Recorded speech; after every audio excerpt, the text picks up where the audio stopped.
Hello and welcome to the Culture Swally, a podcast dedicated to Scottish news and pop culture. My name is Nicky, and I'm joined, as always, by the man who can often be found hiding in the woods, making strange noises. It's Greg. How are you today, buddy? Hiding in the woods, making strange noises over discarded pornography from 30 years ago that's gone undiscovered. like a pervert Indiana Jones. A pervert Indiana Jones. Nice callback to something that wasn't mentioned on the pod, but was mentioned in our WhatsApp group. How's everything going? How are you today, man? I'm very well, yeah. End of the week for me. Well, and for you. It's Friday, although a bit closer to the end of the week because I'm a few hours ahead of you here in Dubai. All's well, yeah. Been a busy week. Looking forward to a fairly undemanding weekend. What about you? Very nice. Yeah, I'm okay. I'm recovering. Still not 100%, but getting there, which is the main thing in terms of ear and all that jazz. But yes, definitely getting there. So yeah, no, I'm all good. As you say, Friday, I've had a productive day. All's good. We're recording now. And yeah, I was going to go and watch a film later. And then I've just realised that I've still got the last 5 episodes of Cobra Kai to watch. Because that came out last week. So I'm going to watch as many as I can this evening. Until I fall asleep, so we'll see. But they're okay. They're normally about 35 minutes, so I reckon I can probably. I mean, I'll probably do 4, but you can't do 4. You have to watch the 5th one because it's the last one. So because the last ever one. So other than that, all good. Yes, looking forward to a nice, relaxing weekend too, which will be very good. I was going to say I was laughing at obviously the news in Scotland yesterday was this possibility of the company that owns the 49ers, the American football team in the US buying Rangers. The Rangers. Yes. And the Rangers. And that somebody, I think I might have stuck it in our group, somebody put the clip up on Twitter, or X rather, of the Chewing the Fat sketch with the two guys coming back to Scotland from America, and the title was The Loudon Tavern next year. There's those guys ordering at the bar. I'll have a big old bucket of buffalo wings. You'll take 2 pints and 2 toasties like every other cunt.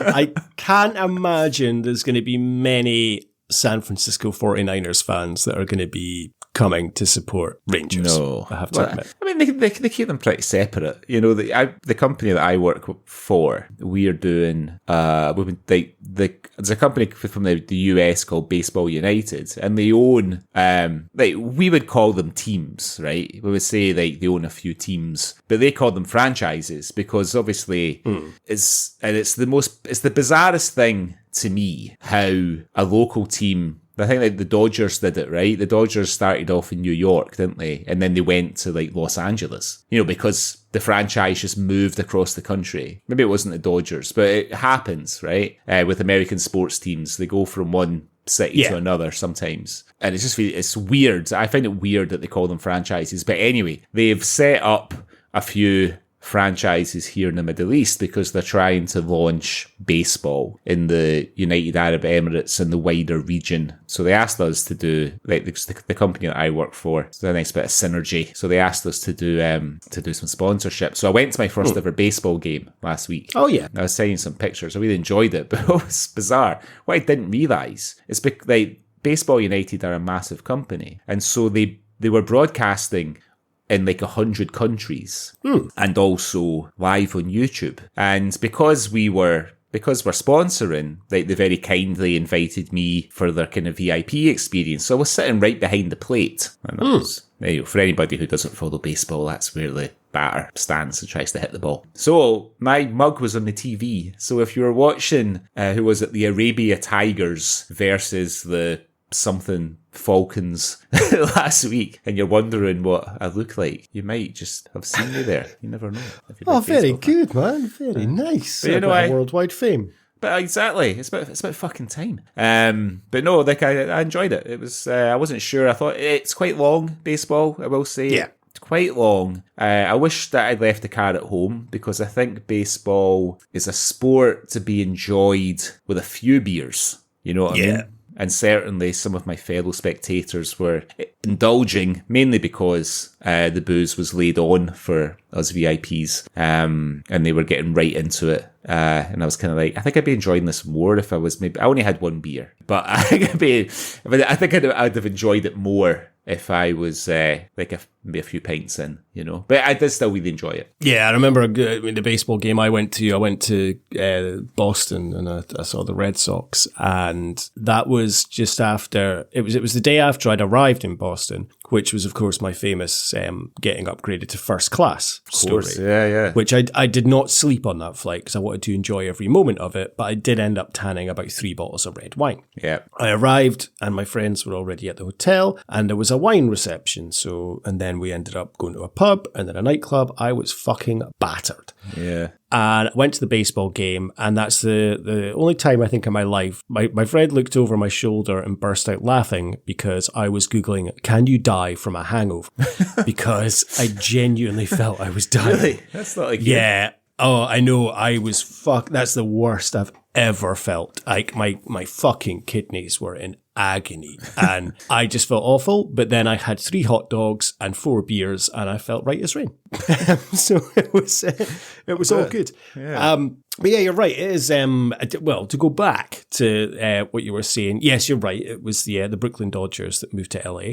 Yeah. And it is fucked up because that's the reason, like, I no longer really, I used to be basketball daft when I was like an early teenager. Used to love watching the NBA, and I was a big Seattle Supersonics fan because they had a player called Sean Kemp, and I've still got my Kemp Sonics jersey. But, and even after he left, I still supported the Sonics and still watched basketball. And then, they relocated the franchise to Oklahoma and became Oklahoma City Thunder. And I've never really watched NBA since. Yeah. So it's a bit shitty. But then to go back to Rangers, I did see this photo online of, I'm going to send you this, of them interviewing people outside, and someone said, what the fuck's Bungle doing outside Ibrox? But what I love about this, it's a guy wearing a massive fur coat, and he's a Rangers fan, but he's got a fucking cross round his neck.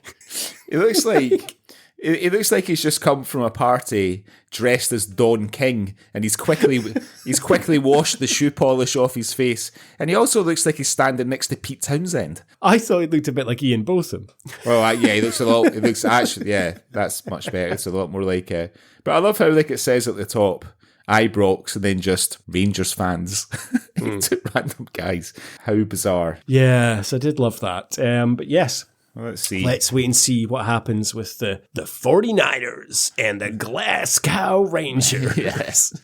See. I'm sure the Ibrox faithful will be hoping for a Man City like Phoenix rise on the wave of millions and millions of dollars. But I don't think these American companies are as, I don't want to say, maybe it is recklessness as these big rich Arabs, because these big rich Arabic companies, Arabic guys, they don't have any shareholders.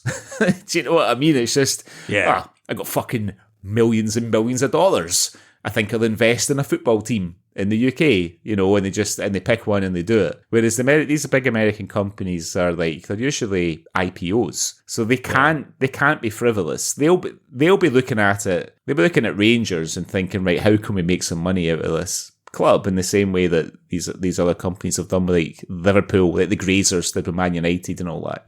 They won't be thinking, I want to lift this club up and put it back to where it was. They won't give a fuck about that. No, I'm hoping the same, that they've come in to just asset strip them and liquidate them. Anyway, so right, shall we have a look? What assets? Fucking what assets? Like the face painting set that's sitting on a shelf in the fucking hospitality bars. The last thing the club still owns outright. An early learning centre face painting set. It's been used once. Still hasn't been paid for. Yeah. The blue and the orange is all used up. There's only red and white left. Oh dear. Anyway, right. Let's move on. Right. Shall we have a look at what's been happening in Scotland over the last couple of weeks? Cue the jingle.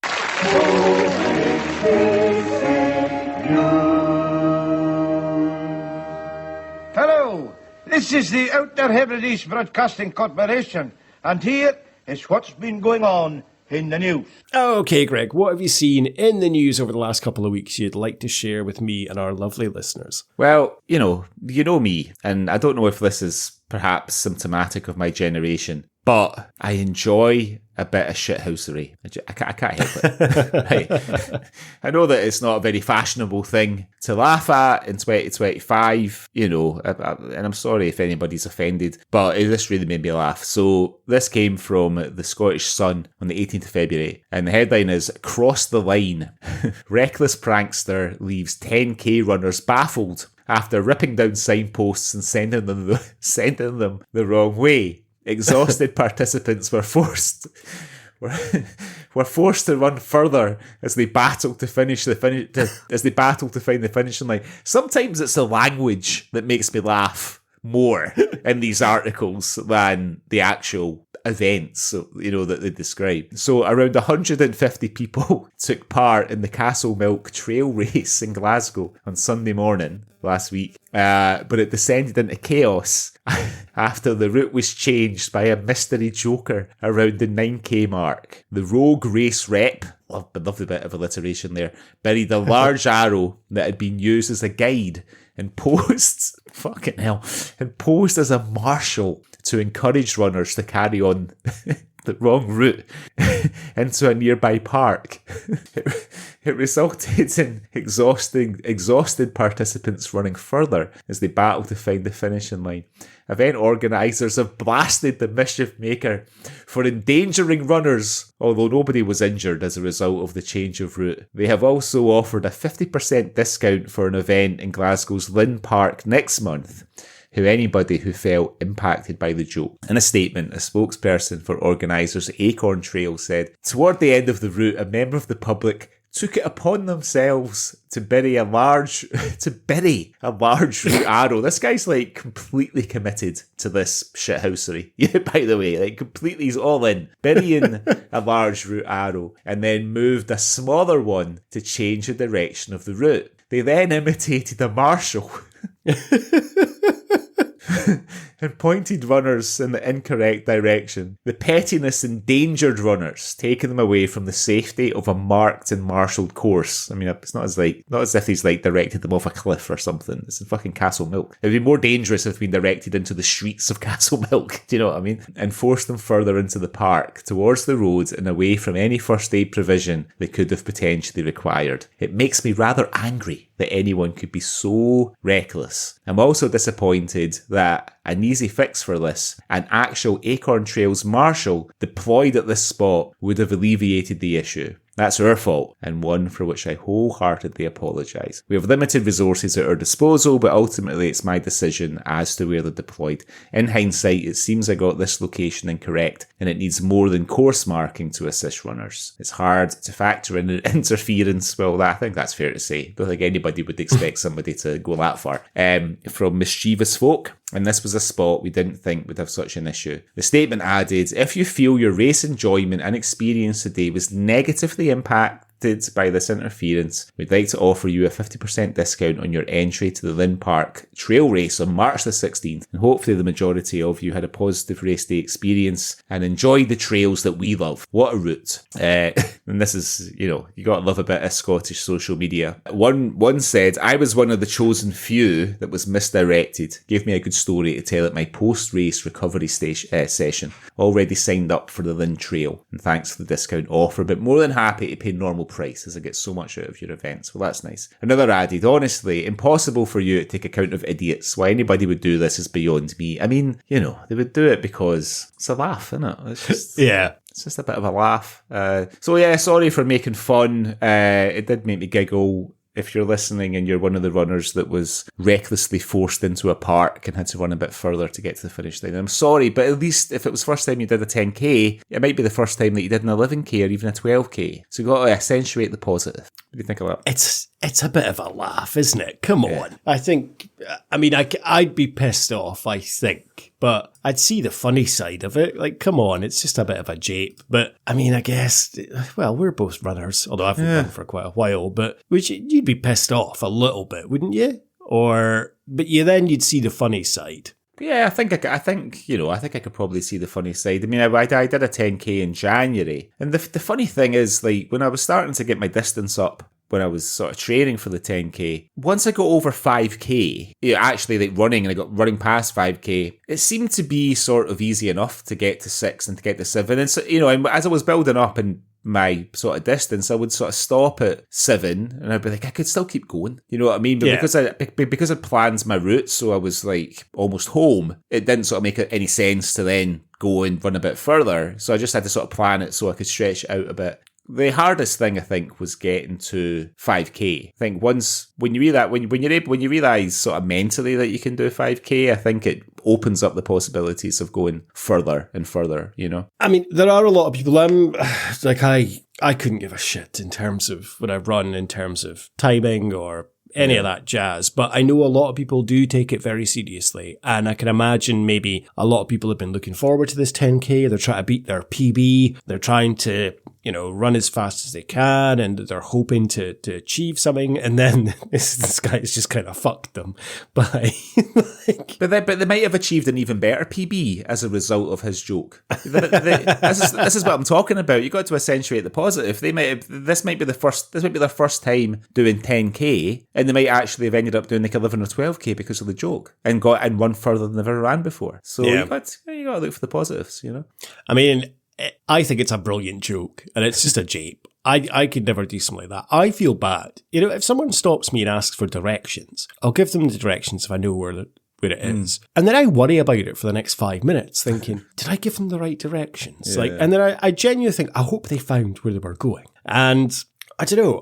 So I would feel too bad doing something like that, but it's fucking great shithousery. I have to agree. And just I take my hat off to them. The organisation that obviously went into that, because as you're saying, it's not just a case of they've just turned up and are directing people, it's this way. They've gone to effort of putting posts in and stuff. So there's planning and thought has gone into this fucking... They're going to the effort of burying a sign. Do you know what I mean? The thing that I like about these, and I know that it could be interpreted as sort of like cruel or nasty humour. It's the sort of stuff that we grew up with. But the thing that I think makes me laugh about it is not necessarily even the prank itself. It's the sort of faux outrage that people just, these keyboard warriors, they have to get on to either the forum under the article or on the social media,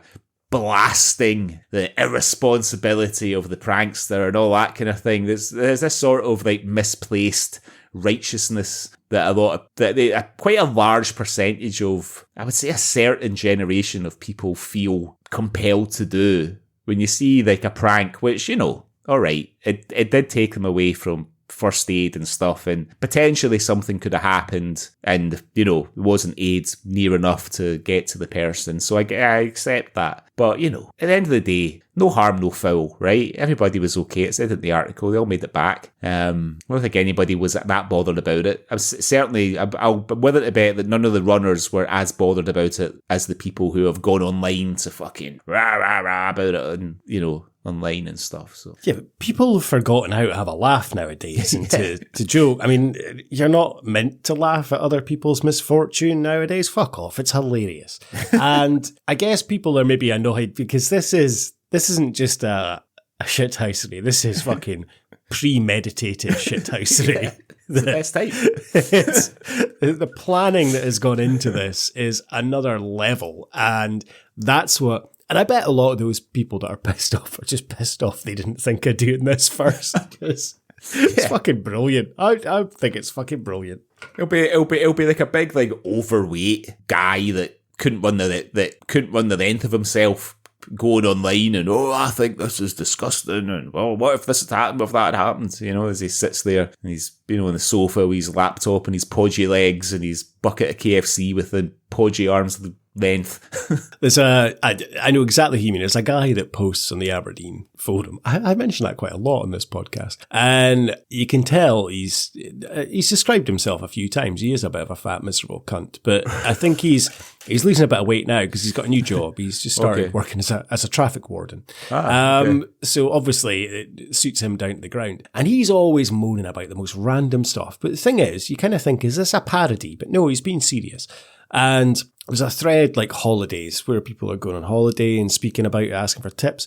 And he's always on there. I just don't understand why people go. And he can't understand why people would like live abroad and stuff. He's like, people should just stay where they're from. People should just stay in their own bit. That's like, he's from Broughty Ferry and he's just like, people should just stay where they're born and raised. That's it. And it's nothing to do with immigration or anything. It's more to do with people leaving. Like, he just doesn't understand why people go on holiday and go to different places. Just stay in your own bit. It's got everything you need. But he lives in Broughty Ferry and he supports Aberdeen. So I imagine he's got like a 90-minute commute to Pittodrie. I don't think the fat prick goes to games, mate. Oh, well. Anyway, that was my first story of this week. What you got for us? We often sometimes say this in the podcast. As soon as you read the headline, you think, I'm having that. This is for the Swally. This is from the Daily Record this week, Greg. Kwik-Fit manager suspended over video of karaoke with customer's sex toy. Okay, so a Kwik-Fit manager has been disciplined after performing a karaoke session with a customer's sex toy. There's a photo article that accompanies this article, Greg. I know it's not great podcasting, but I'm going to send you this photo because it's fucking hilarious. And it should just be on its way to you right now. Fucking hell.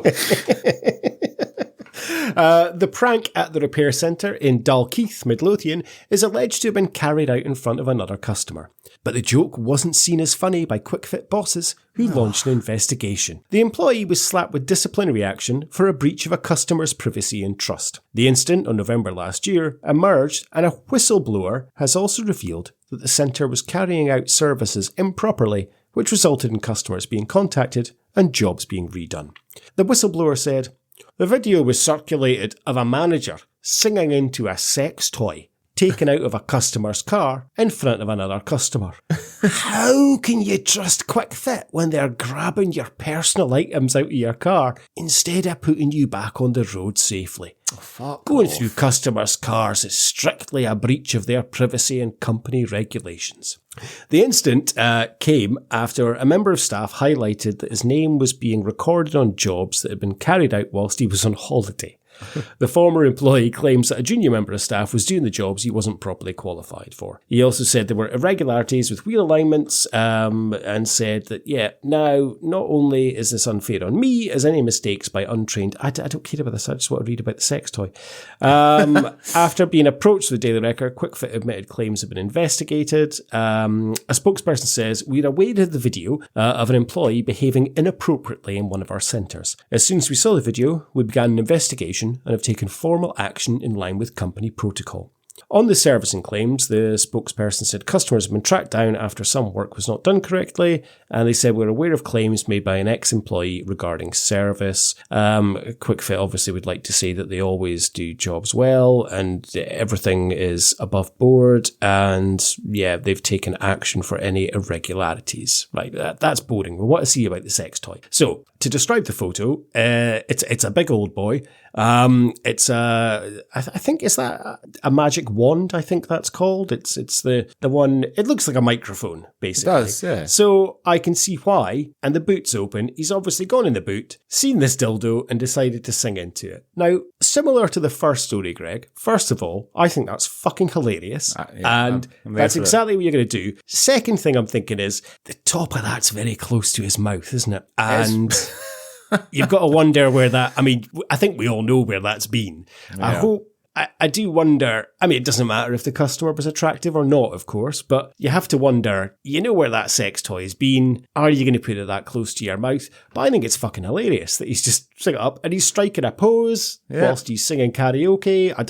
It doesn't say what he's singing, which I'd like to know. These are the things we need to know, Daily Record. I don't care about fucking wheel alignment. I want to know what he was singing in the video. What could he be singing? Turning Japanese by the Vapors, maybe? Something like that? Why? 'Cause it's a sex toy, maybe. Yeah, I don't know. He's kind of, the way he's got his hand, he's crooning, I think. I think he's maybe singing a bit Wet, Wet, Wet, like Marty Pello style. Wet, Wet, Wet. Would he be singing? Yeah. I mean, I think the first question is, who's just got a sex toy loose in their car? You know what I mean?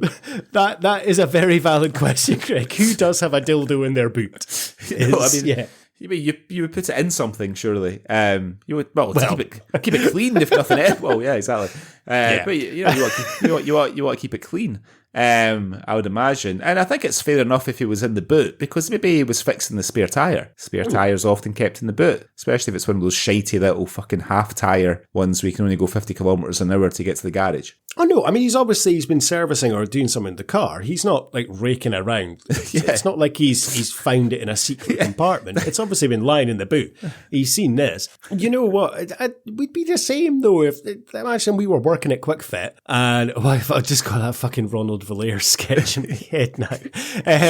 If we're working at Kwik-Fit and we open the boot and there's this fucking magic wand sitting there, I guarantee either of us are going to pick it up and either we're going to chase each other with it or we're going to pretend it's a microphone and start singing. Yeah. I mean, I noticed he's wearing gloves in the picture there.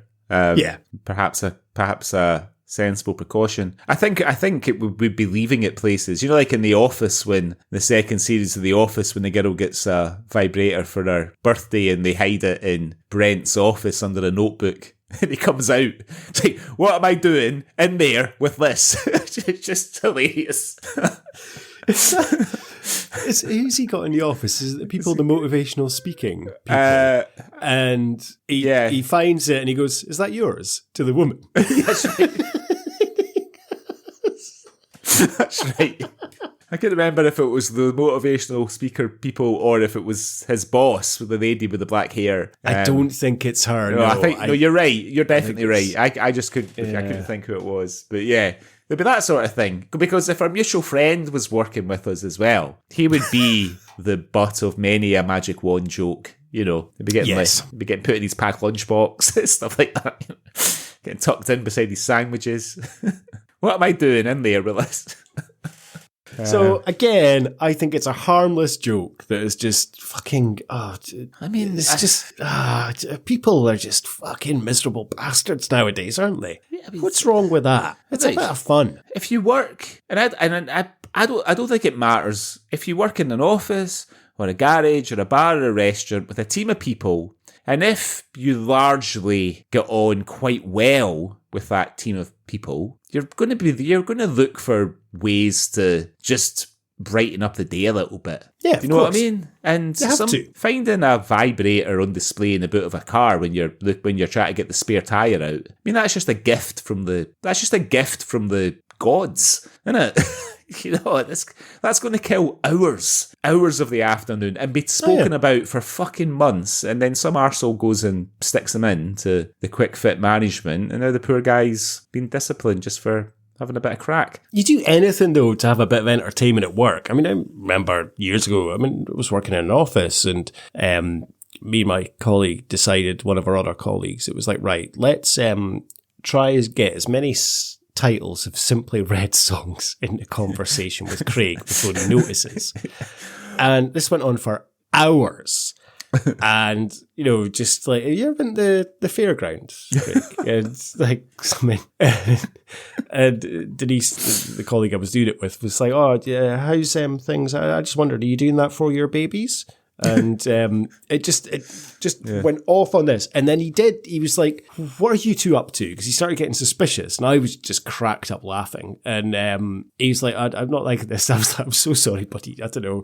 Something got me started. And and that was it. We just erupted. And then he was like... You do anything for entertainment to try and make your life better. So, of course, if you're opening the boot of a car and you see this magic wand, of course you're going to pick it up and be like, look at this, boys. Yeah. I mean, I've told the story on the podcast before about the corruption of the mini pizza pooches the Pizza Hut mascots that recorded your voice, and we just swore into them, so when the kids got them in Pizza Hut, if they squeezed the stomach, they would be met with a barrage of abuse. And then the kidnapping of the Pizza Pooch outfit, it was just a laugh. I remember one of the waiters putting the Pizza Pooch massive overshoes on and just doing his whole shift in these massive shoes. And I should say that I didn't work for Pizza Hut; they were next door. I worked in the restaurant next door. We just shared a storage space. But yeah, he did like an 8-hour shift in these massive Pizza Pooch mascot costume overshoes with a completely straight face. You know what I mean? It wasn't even like gambling around, like trying to make people laugh. He was just doing his shift, and like I could see like his guests sort of looking at, and he didn't like. I think one or two might have like asked him what he was doing. He was just like, "Oh, they're my shoes. So what can I get you for your appetizers?" It's just for a laugh. It's got to be done. It's a fucking long day at work sometimes. Yeah, especially if you're working at somewhere like that. You know what I mean? Yeah. So a bit of harmless fun, but poor bastard, disciplinary action because someone's reported him. Shocking. I know. Never mind. Kwik-Fit guys shouldn't be going into boots, so that's an invasion of privacy. Well, not when you're fucking spare tyres in the boot. I can see the point they're trying to make. It's customers' property, and I wouldn't be happy if it was something, I don't know, if it was in a glove box. Something precious, like why are you touching this? But then one, why have you got it in the boot of your car if you're taking your car in a Kwik-Fit? And two, it's a fucking dildo.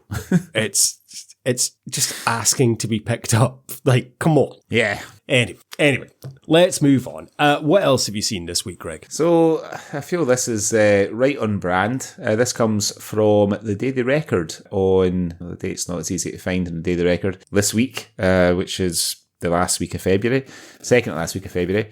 And the headline is, Scots name best films and TV shows to learn about Scottish culture. So people in Scotland have shared their recommendations for the top television shows and films to watch to learn about our precious culture. As anyone from Scotland will know, there are plenty of things that might look a bit strange to people who have not lived in Scotland. Sometimes, for people visiting or moving to the country, there is no better way of learning about Scots customs than watching movies or TV shows set in the country. On Tuesday, somebody who has recently moved to Scotland took to the internet for advice on settling in. I mean, why would you not? Posting on social media platform Reddit, they asked what they should watch to get an education in the land and the culture. They wrote, "We moved to Dumfries about 2 weeks ago. We'll be here for the foreseeable future and might even settle down here. It's important. We're getting used to the weather and the people have just been lovely. We feel it is our responsibility, not just because it's important for our professions, to learn more about the land and culture." Since being shared, the post has received more than 255 upvotes, and it's also had more than 130 replies, with Scots keen to share their recommendations. One of the top comments recommends Billy Connolly's World Tour of Scotland, which was out, I remember that, 6-parter from 1994. Yeah. Very, very, very good show and well worth a watch. Another suggested the 1985 adventure comedy Restless Natives, which we covered on the podcast maybe about 2 years ago, starring Vincent Friel and John Mulaney. They added, it's a wee bit dated now, but it's still a great film to watch about Scotland. And it's also been turned into a stage show somewhere, or it's about to be. Meanwhile, one Reddit user wrote, Trainspotting, Braveheart are must-watch movies. The Sunshine on Leith movie, we've covered all these films. And she makes a good comment. She says, the Sunshine on Leith movie, it's a bit like a Bollywood movie with songs, and I think it might maybe a little bit true. Just the way that they break out the song. And you'll be introduced to the proclaimers. It's funny, I was thinking about this. I know you're halfway through the story. No, I was thinking about this earlier today. A podcast we listen to a lot. I was catching up. I was listening to the Rewatchables from last week. We were doing the Blues Brothers. Yeah. And it just made me want to watch the fucking Blues Brothers again. And I realised, because I was having this conversation with my girlfriend earlier this week about musicals. And I was like, yeah, I'm not really a big fan of musicals. But then I was like, I fucking love the Blues Brothers. And that's what Sean was saying. It's not a film. The musical numbers are just there. It's not like it's someone says something and then they burst into song. Yeah. So it's a musical, but it's not a musical. Whereas Sunshine on Leith, I mean, we covered it on the podcast. It is very much, the songs are written by the dialogue, and suddenly someone bursts into song, which I'm not okay with. Yeah, well, it's sort of shoehorned in Proclaimers songs, isn't it? Whereas the Blues Brothers, the songs aren't really there to move the story along. They're just they're like performances. I listened to the Wayne's World episode of the Watchables today as well, and it's really made me want to watch Wayne's World again. It's been a long time.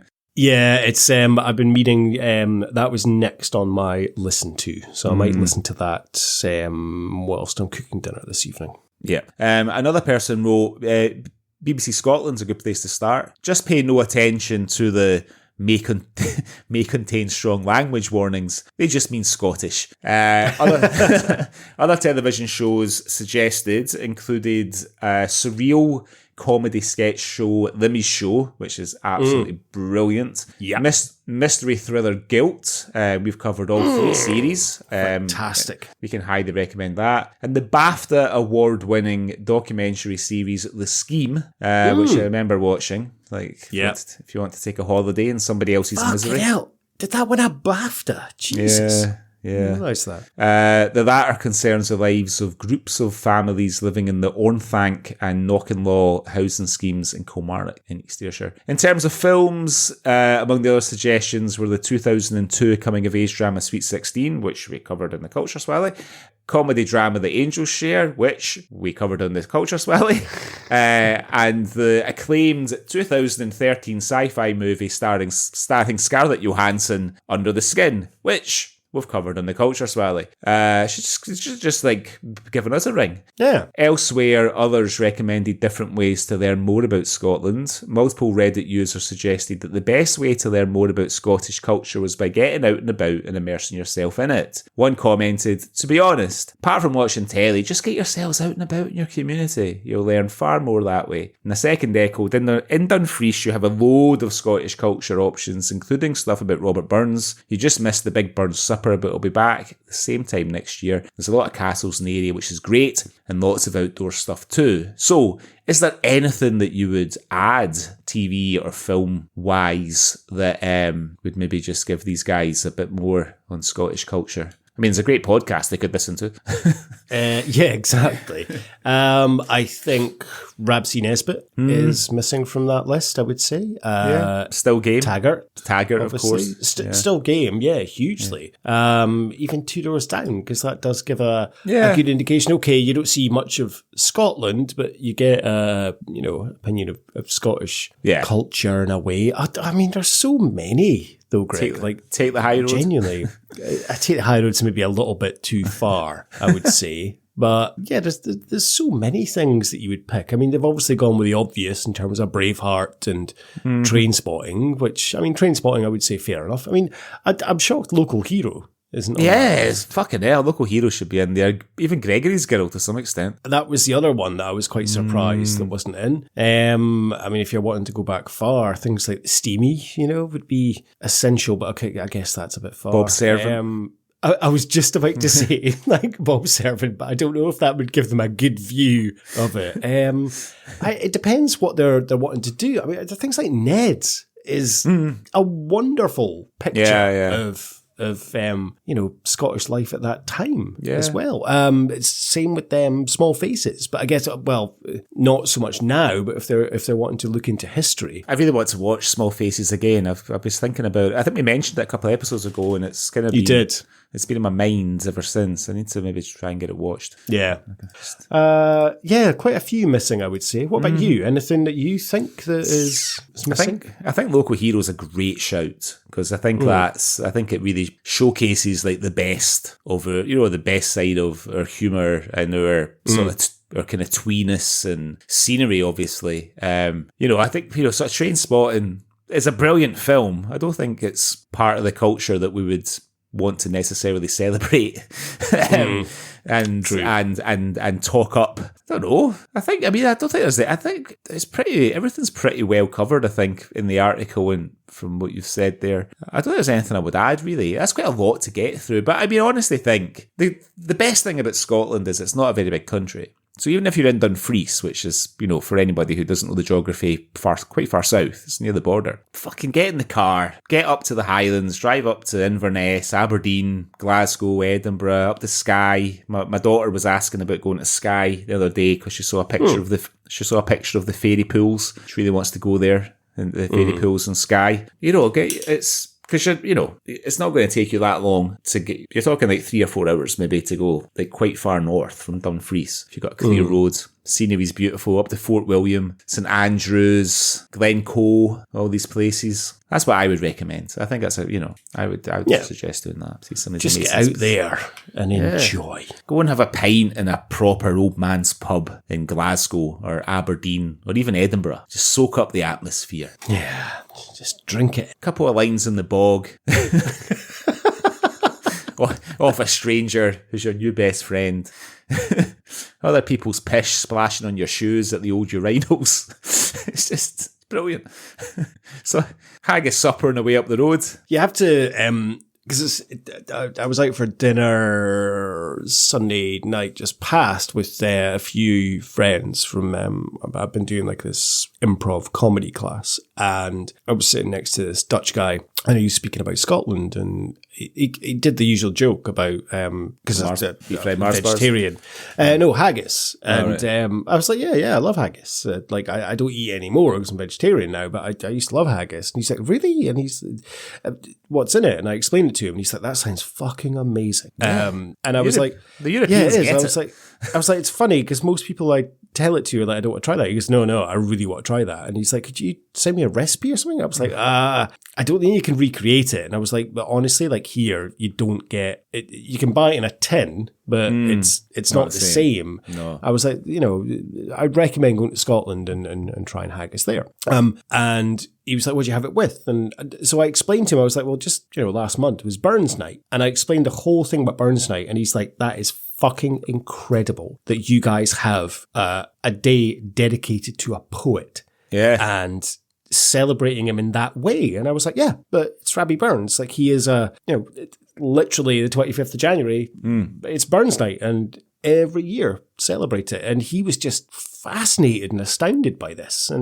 But he was delighted. He was really excited that we do this. And that made me really proud. Yeah, it's awesome. That. I've ever told you that I was quite a late adopter of haggis because I was quite fussy when I was younger in terms of what I would eat and stuff. And the first time I had a haggis supper was by mistake. And I'll tell you how the mistake came about. So I hadn't long moved in Aberdeen. I think I'd been in a pub in Holborn Street, maybe the Granary or something like that, and I was pretty pissed. And I stopped in at a chippy near to the old Odeon Cinema on, is that Windmill? That's Justice Mill Lane, right? On the old Odeon? Yes. It is. Yeah, yes, it is, because Justice Mill's on there now. There did used to be I don't know if there still is, but it used to be a chipper there. Yeah. I remember going in there and asking for, this is how inebriated young 19-year-old Greg was, a haddock supper, right? So they hand it over. I'm stumbling up the road to my flat. I get in, I open it up, full of anticipation, and I'm like, oh, give me a fucking sausage supper instead. Well, that's all right. I like a sausage supper. And I ate into it, and this didn't taste like sausage. And then something just sort of came out the fog of my pished up mind. They've thought you've said haggis. And ever since then, big fan of haggis. By complete fluke. What a wonderful fluke that was, Greg. Exactly. What a wonderful fluke. Now you're a haggis daft, so you are. Yeah. So that was my. We spoke for so long that I couldn't remember if that was my story or your story. That was my second. That was my second story this week. What's your next one? My next story this week, Greg, comes from Glasgow Live. YouTuber rates Glasgow's roughest pubs, but ends up in some of the city's best boozers. Now, feel free to interject in this because I want your opinion on these boozers because you will know them better than I will, okay? Well, maybe. It's been a while since I lived in Glasgow, but I'll do my best. A YouTuber set out to drink in Glasgow's roughest pubs, but ended up in some of the city's finest boozers. Danny, who posts videos of his pub crawls and reviews to his Honest Places YouTube channel, promised a dodgy Glasgow pub crawl through the heart of the city centre and to the outskirt pubs that tourists don't visit. The YouTuber from Manchester, into a Manchester accent, has produced videos reviewing pubs and bars across the world, including New York, Belfast and Berlin.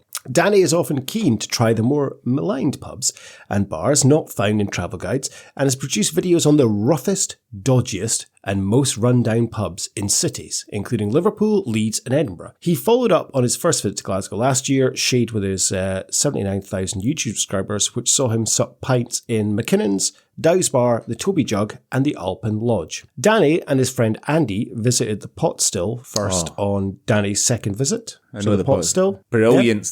Yep. Probably the best selection of malt whiskies in Glasgow city centre. Certainly at one point. I don't know if that's still the case. I think it might be. A bona fide Glasgow institution. The Little Hope Street pub is always full to the rafters and is beloved by Glaswegian visitors and visitors alike. It's a good pub, this, Danny said on entering, before sinking attendance in the famed whiskey bar. It's a decent boozer, he added, and he explained pubs on his tour had been recommended to him by viewers as Glasgow's roughest. Danny next visited the Horseshoe Bar, famed for its karaoke. I was in there at Christmas, yeah. Yeah, and was impressed by the UK's longest bar, but not by his pint of Belhaven Best, which he said wasn't for him.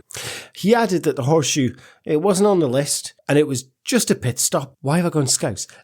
Recommended by travel companion Andy. Sloane's was next on the list. Manchester, I sorted top mad for it. There's a bit of character in here, Danny said before ordering. I went Scouse again, didn't I? Yeah, sorted top mad for it. Why am I doing that in a Scouse accent? Yeah, I'm going to Manchester's like, it's a bit of character in here, and a sort of Coronation Street. Yeah. Why? I don't know why. I've got that in my head now, so I can't go for it. I'm not going to do the accent. Sloane's was next on the list. There's a bit of character in here, Danny said, before ordering a Guinness in the bustling pub. That's grim, that, he said of the Guinness, moaning that the drink was too cold as he supped it outside in the January air.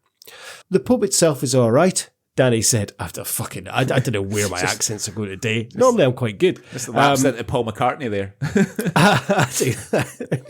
Adding, but they didn't have much on tap, and earlier worrying that the Horseshoe Bar may have too much on tap. Andy also complained that the pubs aren't rough, to which Danny said he was starting on the weak ones, and then it gets rougher as it goes on. On the way to the Saracen's Head on the Gallowgate, known locally as the Surrey Head, where Danny predicted that things would get tasty. What do you think, Greg? Would you think things would get tasty in the Surrey Head? I mean, maybe like 10 or 15 years ago, but it's all getting all gentrified up there because it's near the Barrowlands. The Surrey Head. It's I think Brewdog are up there now. Well, he was sidetracked into the nearby toll booth. Right. It's proper banging in here, he said, impressed by both the temperature of his Guinness and the tunes on in the background. It's time to get on with these rough pubs now, said Danny, listing the Saracen Head, the Brazen Head, and surprisingly, the Lauriston, which Danny said he had been told was the tastiest boozer in Glasgow, tasty in a sketchy way. Standing outside the Surrey Head, he said, whoever has recommended this is on point, banging with a bit of live music going on inside. This gaff is alright. The pair took a taxi to Lauriston's, with the driver telling them everyone goes here, before filling them in on the sub-crawl, which keeps the bar filled with all sorts of different characters. Danny was impressed by the Lauriston's retro look and railside setting. Any pub with a railway above it is banging, he said, before discovering McEwen's for the first time, but ordering a Guinness from the middle tap of the heaving bar. That is good Guinness, said the boozer, and it's banging. He likes saying banging a lot, does Danny. Definitely the best Guinness I've had in Scotland. This is the best bar I've been in, not atmosphere-wise, but alcohol-wise. Danny and Andy then made a walk to the Brazen Head. This is a really nice joint, said Danny, rating his Guinness 7.5 out of 10 before saying their personality is pucker. The pair's last pub was the Star Bar, which he said looked like... That's the south side. That's near where I used to live. That's at Eglinton. No, yeah. I know it's at the bottom of Victoria Road. Yeah, I seem to remember passing the Star Bar a lot whenever I was at yours going into town. We'd always pass it. They do like a £3.50 two-course menu every day in there. Their plans were almost scuppered by a burst water main on Pollokshaws Road, but they eventually managed to cross the street. This is an odd joint, but a weird one, said Danny, who was disappointed to miss the famous lunch deal, 3 courses for £4. Oh, it's got the £4. It used to be £3.50. Overall, Danny said he was impressed by Glasgow's quirky pubs and their personality, and Andy said that Glasgow makes Manchester look boring. So, roughest pubs. Didn't really go any rough pubs, did he, Greg? No, I mean, I don't think there's really any rough pubs left in the city centre. I think if you went into, if you had gone down maybe toward Ibrox or even towards Parkhead and gone into like a proper Rangers or Celtic pub, he might have found what he was looking for in terms of a little bit of danger. Have these two been heard from again since they embarked on this little exodus around Glasgow? Odyssey around Glasgow, rather.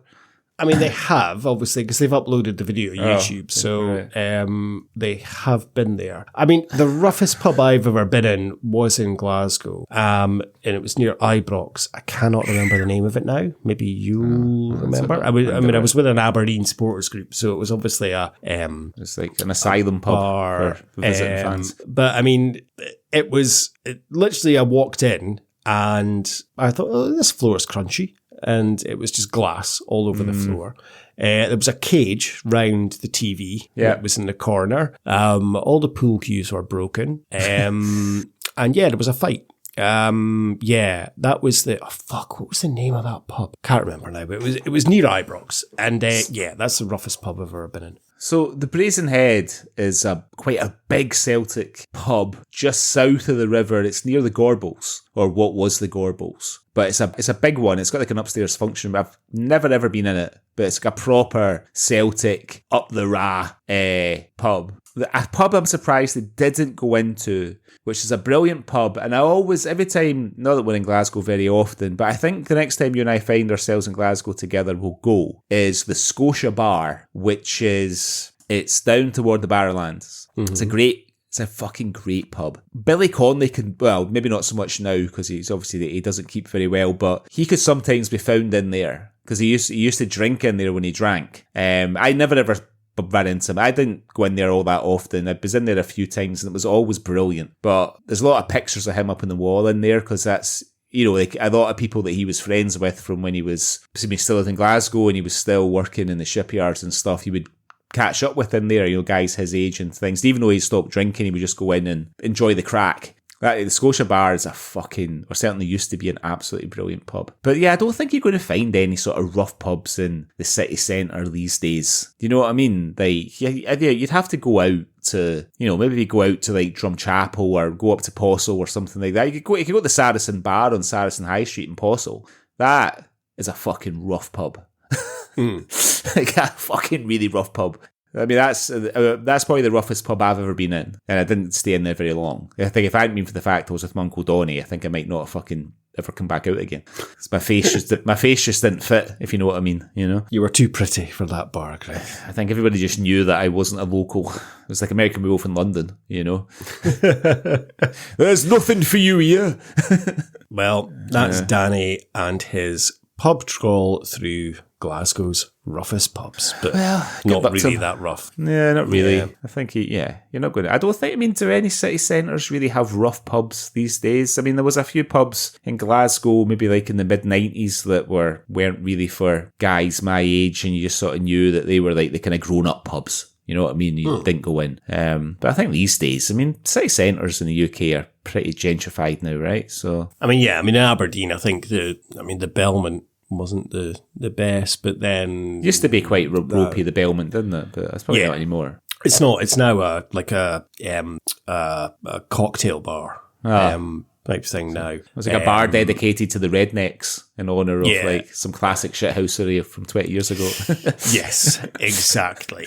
At the Balaclava always looked quite rough at the end of George Street. I was never in there. The Schooner could be rough back in the day, but it's all been refurbed and stuff and looks quite fancy now, the Schooner. Yeah. And then obviously the famous Peep Peeps. Peep Peeps. Are rough. Anywhere down the harbour. Yeah. Oh, the East Nuke. East Nuke was rough. I was in there a couple of times, like with Martin Little when I stayed in Urquhart Terrace, and we're just trying to be. We fucking didn't belong in there, but we tried to style it out a couple of times, you know.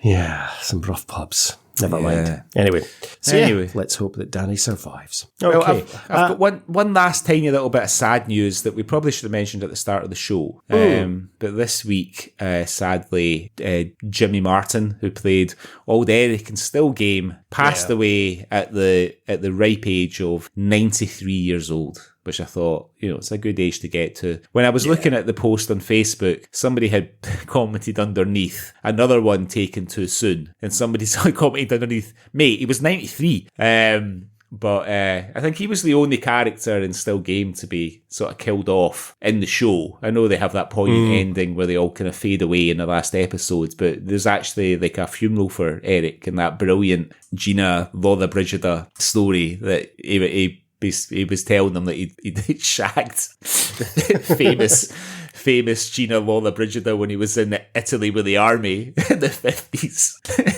It turned out that it was somebody pretending to be, they were just giving him the wrong name or something. He spent his whole life thinking he'd pumped Gina Lollobrigida. I can't remember the story, but it really made me laugh.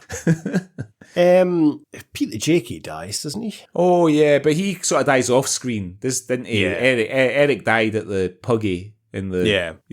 But I think Peter Jakey died because Jake Darcy died. Jake Darcy had passed away. Yeah, that's right. So, yeah. Anyway, a lot of brilliant moments with Old Eric in Still Game, but he held his own with Hemphill and Kiernan and the other guys for sure, Yeah, he was a brilliant character. I was quite not pleased, but obviously I was upset when I read he died, but then it was like the third news article on the Daily Mail sidebar of shame that he died, which I was like, fucking hell, that's impressive for for him to make that kind of level of fame. It was just under something that Kanye had probably done and I don't know, something else about Angelina Jolie or something. And then, it was passed away. So it was, it was a damn shame because obviously he was a lovely man.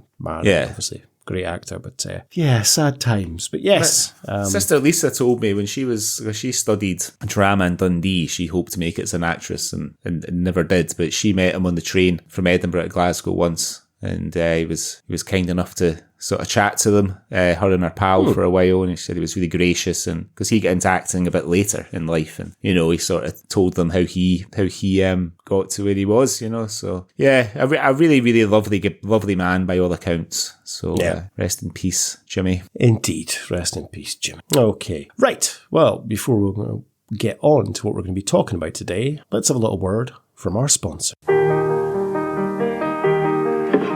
What do I look for in a hero? Should he star at the Highland Games? Should he do what no man has done before, is catching the Caleb, a claim to fame? No, it's when I catch a man pouring Tartan Special that I rush to shake his hand. And when we taste that magic brew, and when I taste that magic brew, he's the greatest in Scotland. Support your local hero and his Younger's Tartan Special. Okay, Greg, so it was your choice on this episode. So why don't you tell us what we're going to be talking about today? So I've gone for a relatively deepish cut. I picked The Nightmare Man, which was broadcast on the 1st of May, first episode, 1981 on BBC One in the UK. It's never ever been repeated on terrestrial television. I understand that from my research that the tapes were thought to be lost at one point, but you can get it. It was released on DVD years later. It's based on the book The Child of the Vaudianois by the author David Wiltshire. Stars James Warwick, Celia Imrie, who up until doing research for this for some reason always thought was Scottish, but turns out she's not. Maurice Roëves, a good Swally favourite, and of course our patron saint James Cosmo. the inhabitants of the fictional Scottish island of Inverdee are being stalked by a brutal killer. The discovery of a strange craft on the beach suggests that the killer may be from another world. It's although it's based on the book by David Wiltshire, it's written by Doctor Who and Blake Seven writer Robert Holmes, who's quite an interesting guy who I'm looking forward to talking about a bit as well later on. So, 4 30-minute episodes. What did you think of The Nightmare Man? Well, obviously it was my first time viewing. This was originally shown May 81 when I was 3 months old. So I'd never seen it. I'd never even really heard about it, to be perfectly honest, until you mentioned it on the last episode. So yes, I watched all 4 episodes of it. I did enjoy it. I mean, it's basically like a Doctor Who episode kind of thing. And I'm not a huge fan of Doctor Who, really. But I did enjoy it. I did. It sounds like I'm trying to justify, but I did. I liked it. There were some parts I really, really liked. There were some parts that I didn't like quite so much. It was good. I mean, it does a good job of building up characters, which I thought was really good. You do get invested in them. And you care about them. You care about Fiona and Mike, and you really care about Inskip and Tom, and even Dr. Gowdry. And is that because obviously I love Maurice Roëves, Tom Watson and James Cosmo, or is it just because they've done a really good job of building it up? The Coast Guards, you care about them as well. But I thought it was good in that similarly they do a really good job of building up the suspicions of Colonel Howard.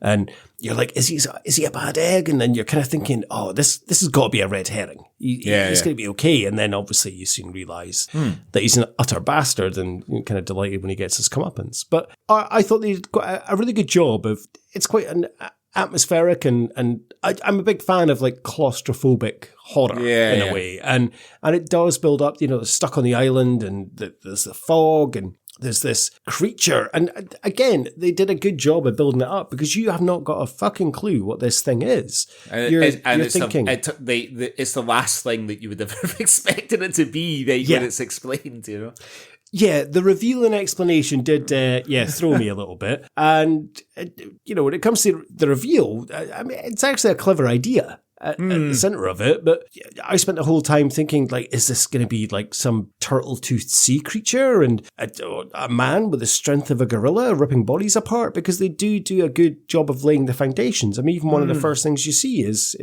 Celia Imrie's character, Fiona, drawing a sketch of, like, the Loch Ness Monster. And you're thinking, okay, so it must be some sort of sea creature, but no, it's not. What about you? I mean, was this the first time you'd watched it? Yeah, so I have a subscription, which sometimes, like TV subscription, which sometimes adds in some pretty like classic stuff that I've not thought about for a long time. And one of the things that I watched recently, I mentioned this at the end of the last podcast, was the original, the original TV show of the Day of the Triffids, based on the book by John Wyndham, which I remember, I feel that must have been repeated a few times when I was a kid. Because I remember when I was really young, it just seemed like the most fucking terrifying thing, the Day of the Triffids. You know what I mean? Like killer plants. And it's the BBC. Again, it's half-an-hour episodes, and I want to talk a little bit about half-an-hour episodes at some point. And,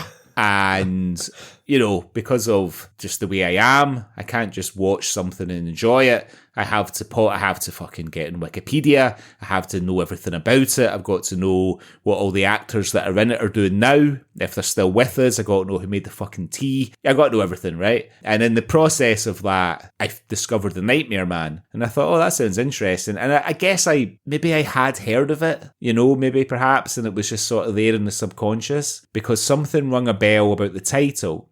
So when I clicked on it and I saw the cast list, as soon as I saw Maurice Roëves, James Cosmo, and the fact that it's set in Scotland, I thought, brilliant, this ticks all the boxes for me. So it was my first time watching it as well. And it's kind of like, it's sort of a cross between Doctor Who, Take the High Road, and The Murders in the Rue Morgue meets like The Thing or something like that, There's a little bit of maybe homage perhaps to the first Halloween film. You know, I think that was the first film where we were given the killer's point of view. You know, there's a bit of that. Don't think it needed the sort of red filter on it. That was very much of its time. But you know, like you, I love this sort of shit. Like, love it. I really enjoyed it. In fact, I think we recorded the last episode on the Saturday. I was going away on business to Saudi Arabia on the Sunday, and that night I watched all 4 episodes back to back in the hotel before I went to sleep.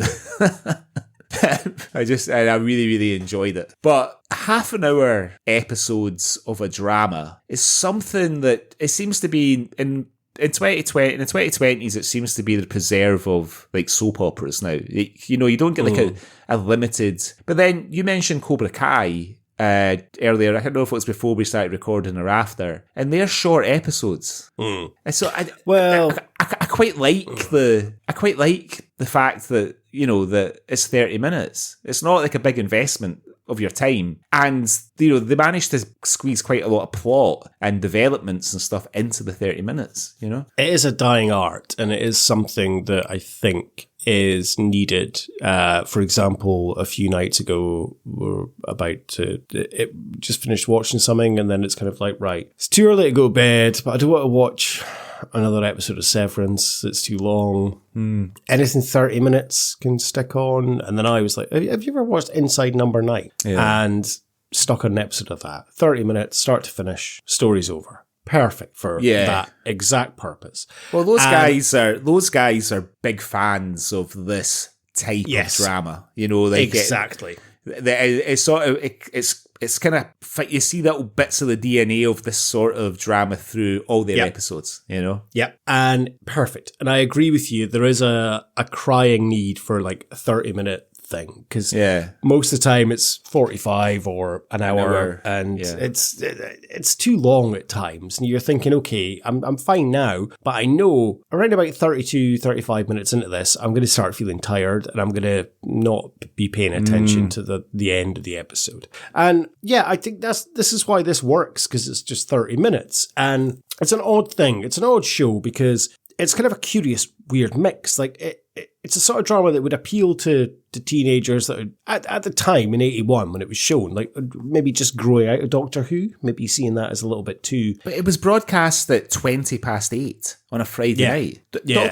Doctor Who was on at like 6 o'clock on a Saturday, I think, originally, before it moved to like 7:30 later on, which is pretty much it was about to get killed off back then. So it's not even like it's on that late. It's on like early enough that, you know, like I may, you know, I mean, I would have been 3, but if, you know, so I'd been too young to watch it. But if it had been broadcast a couple of years later, there's a good chance that I might have caught a bit of the fucking Nightmare Man before I went to bed. Yeah. I could tell you, the young impressionable Greg would have had a lot of problems going to bed after seeing some of the sequences in this back in those days, you know? Well, that's exactly what I was about to hit upon. I'm thinking this is too terrifying for younger children. And at the same time, it's probably too slow and bloodless for like an older audience. But I can imagine if you watch this at just the right age, it's the kind of thing that would fucking stay with you for the rest of your life and like leave a powerful memory. I mean, we all have something that we watched when we were younger that kind of stood with us and stayed with us. But this would be the exact type of thing. I mean, especially the end of I think it's the end of episode 1, isn't it? Where the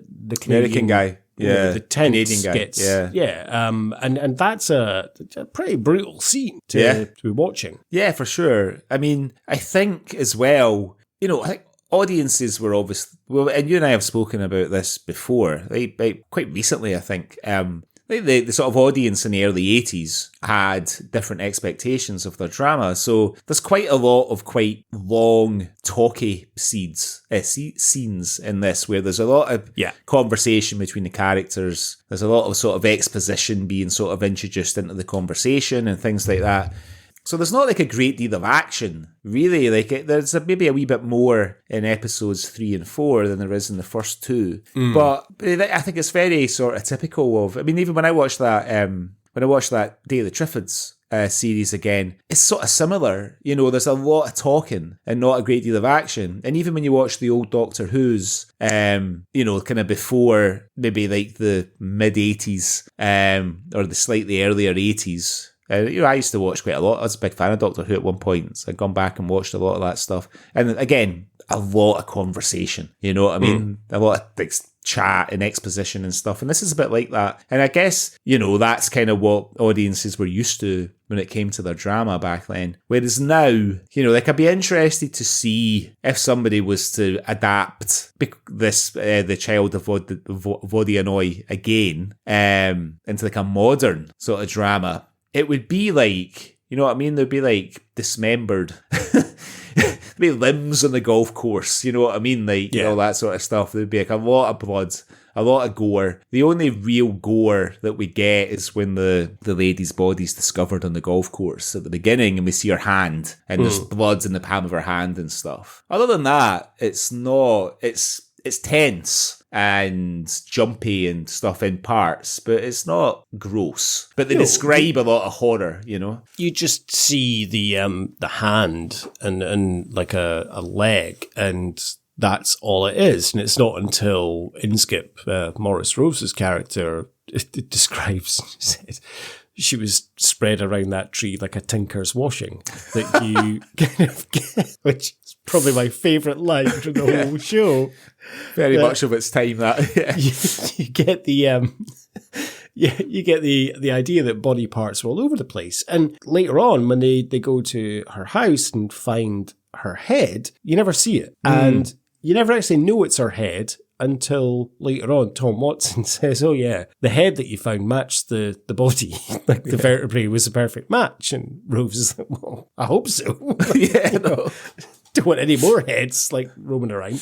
And that's when you're like, it was the head that they found. And, but exactly your point, nowadays you would see the head, like caught in a screen with the eyes open thing there with a bloody stump. But you don't see anything. You just get him saying, it's too early, isn't it? Get a box for that. Yeah, get a box for it. Well, sorry I had to take you back up there. No, it's okay. It wasn't too bad the second time. It was just stumbling into it like that. Aye. Must have been a loony. Okay.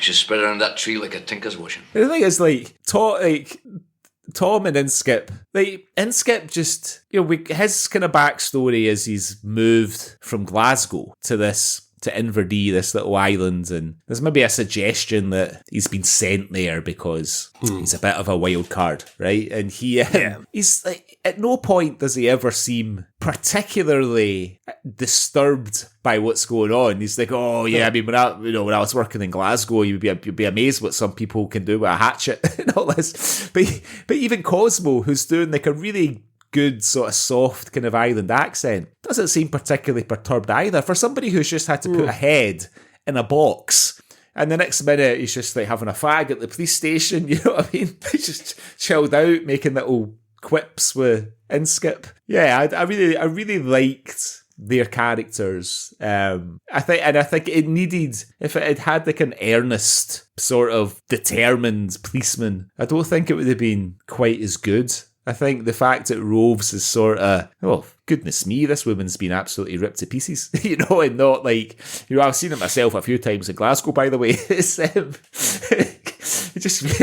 you immediately kind of warm to him, you know? Let's speak about Rose and Cosmo. They were my two favourite parts of this. Just the little one-liners, just the way they were in terms of things. Like Cosmo, again, he's getting a squad together, all these islanders with shotguns and stuff, and, you know, casually points one of the shotguns away and he goes, I'm not in season, you know, Jerry. It's fucking brilliant. They are really great characters. I genuinely just absolutely love them together. I want to see the Inskip and Tom spin-off. Yes, you know? I really do. They just bounce off each other so well. And there's a couple of parts even that I noticed that, like, Roëves kind of fluffs his lines, or he comes in a bit too soon. And they've kept it in. But it works because it makes it more natural. Because if you think about conversations and the way they flow, nobody speaks one line at a time and waits for the other person to completely finish. They do just jump in. And that's do it all the time.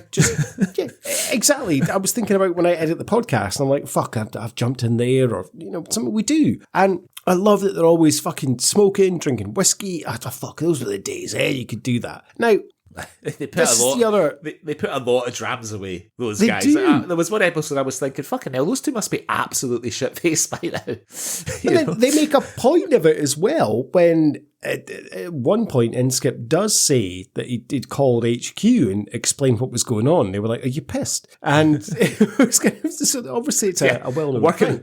I'm working on it. It's funny that, assuming that... technically, Mike, the dentist, is one of the heroes of the piece. Yeah. And, people turn to him for help and stuff, but he's still seen as an outsider because he's English. Inskip calls him a Sassenach at one point. Does. I heard that for a while. Because he isn't local, but Inskip isn't local either. Because he mentions his time in Glasgow, and you do exactly as you say, you get the impression that he's been sent to the island, much like Father Ted was sent to Craggy Island, because he's done something, he's fucked up, and he's got to go there to pay his dues. And is it just they're sceptical of Mike because he's English? And is that why they're suspicious of Colonel Howard as well? Because we don't like outsiders. But I totally agree. I think I would love a fucking Roëves and Cosmo spin-off just to see them getting up to their adventures. That's a book that needs to be written. Just the two of them in their little island, just like a pissed up smoking Shetland kind of version. But just fantastic. And Roëves just brings so much to this role. And he's not... There are a couple of points. There's one point where he punches the wall. It was just like, for fuck's sake. It was either, I can't describe if he was tuning up the scenery or if it was just the worst acting I've seen from him in the whole point. But I was really disappointed. I wanted them to save the day. I didn't want fucking drippy dentist Mike to save the day. I wanted them to shoot the vaginoid. And he is a bit of a fucking drip as well, isn't he? He's a bit quick to just go to aliens. I mean, he immediately goes to aliens as soon as even before they find the sort of weird submarine things that they're not sure what it is. I think even before that, he's like, but look at when he makes the impression of the teeth from the bite marks. Yeah. And he's like, maybe it's not of this world. And it feels like, do you mean aliens? I don't know what I mean. It's like the Rocky Horror Show. Well, before that, because I've got this written in my notes, the way they go down things. So the first thing, it's not aliens, the first thing he mentions. So there's one dead body on the island, things are happening, and then he turns into... what if someone's doing genetic experiments? Oh, yeah, that's what it is, first of all. Would that be the first thing that springs to your mind? The next thing is when he goes talking about aliens. And again, Inskip, Maurice Roëves, thank God, is the first to say that's nonsense and I don't believe in stuff like that. And I'm watching this thinking, I am you, Inskip. This is what I was. But you're right, Mike he's a dentist. He's a doctor. But his first thought is genetic experiments. And he's like, well, somebody could be holed up in a cottage doing this. And I'm like, what? And he speaks about Frankenstein. Yeah, I know. Yeah, I know. I like the fact that he asks Fiona to marry him, and there's a distinct impression that he's the last person she wants to marry. She's just having her fun. Do you know what I mean? Yeah. Well, she can, and then she'll get him down the road. But I just love Roëves and Cosmo's approach. There's a killer loose on the island. A woman's been found, pulled to pieces. It's getting a bit dark. It's looking quite foggy out there. We'll go out in the morning. Again, are we Goldie, Tom? Aye, I don't mind if I do. I don't believe this. I don't believe it. I mean, you said yourself the teeth mark showed human characteristics. Some of the teeth. Look, I'm only suggesting a theory. You've got to agree we seem to be up against something more than just a runaway lunatic. Well, maybe we are. But a plain, straightforward, homicidal maniac with bad teeth running amok is good enough for me. Absolutely fucking brilliant way to police that island. I agree. Yeah, you're right. So if we come on to, let's talk about Mike, obviously played by James Warwick. Yeah, he's a total... I quite liked him in the beginning when he's like, oh, yeah, I bunked off. I'm away to go and play golf. You know, I don't mind if I cheat. And he's okay. But then he just turns into a bit of a wet blanket and a bit of a, you say, a fantasist when he's talking about genetic experiments, talking about aliens. And I don't know, I find him quite wooden at times in terms of his delivery. And most of his scenes, he's with either Celia Imrie or Maurice Roëves or Tom Watson. 3 astounding actors to bounce off of. But he seems very stiff upper lipped and, you know, because he was in the parachute regiment for about 6 months or something. But he seems to know all about the army and everything like that. And I don't know, he just seemed a bit of an odd character. Well, David Warwick's a bit of a, you know, arguably David Warwick is, you know, he's the lead in this. He's the hero. He saves the day. As far as like his career, he's a bit of a sort of jobbing actor for when, you know, back in these times when there was a lot of drama on, like in a lot of like anthology drama, like Tales of the Unexpected, for example, he pops up like in Bergerac and Howard's Way and the Onydon Line and all this kind of thing, Murder, She Wrote, Babylon 5 and everything. And, you know, like he's done like a lot of theatre as well. I saw that he plays Brad. He played Brad in an early show, the Rocky Horror Show, and it doesn't surprise me because he's a little bit like that character in this. And the character of Brad in the Rocky Horror Show was a bit of a parody of a sort of 1950s plucky, nerdy hero. And that's a little bit what he's like here. You know what I mean? He's a dentist, but he's been in the army. He knows how to use a gun. He knows stuff about the army, so he's suspicious of Colonel, what's his name? Howard. And all this kind of thing. You know, and you got Celia Imrie there, who, you know, is a great actress. And she's young in this, an early one for her, this, but she's really good in it, and her Scottish accent's really good. I mean, I always thought she was Scottish, because her name sounds a wee bit Scottish as well, like Celia Imrie, you know. I think her father was Scottish. That's maybe why. Then maybe that's why she's got a good accent. But like Miriam Margolyes, she has a good Scottish accent as well. So her dad was from Glasgow. She's great in this, you know, and she sort of plays that part of sort of island girl. You know, she's been away and she's been to London and she really enjoyed it to begin with when she was studying, but then she found herself looking forward to coming home. And she's very much quite happy where she's at. You know what I mean? And I thought they were going to put her in a bit of peril at some point because she's the only female lead. Yeah, she's like, there's only 2 female characters in it. If you don't count the lady that gets pulled to pieces in the beginning. There's the lady that works in the hotel. And there's Celia Imrie, and then it's all guys. You know what I mean? We don't see any other women, I don't think, in the whole show. So she's kind of the token woman because the actress, like the hotel manageress, doesn't get a great deal of screen time. She gets a couple of scenes. But I think wonderfully, she's not a damsel in distress. Like, the character Fiona can do everything. Like, she draws maps, she draws pictures to flog to tourists, she develops photographs, fixes cameras. She's a pharmacist, I think, because that's a pharmacy she runs. She's a tour guide, she takes them around the island to find exactly where the Canadian is, and she can fucking rock a low-cut dress as well. She sure can. She's just she's a female kind of heroine, really. She's a strong female character, and she's not scared by anything, really. I mean, a couple of times she's, you know, a little bit off kilter, but you would be. But she's it's a force to be reckoned with, which I think is great. And for 1981, that's a good thing to have.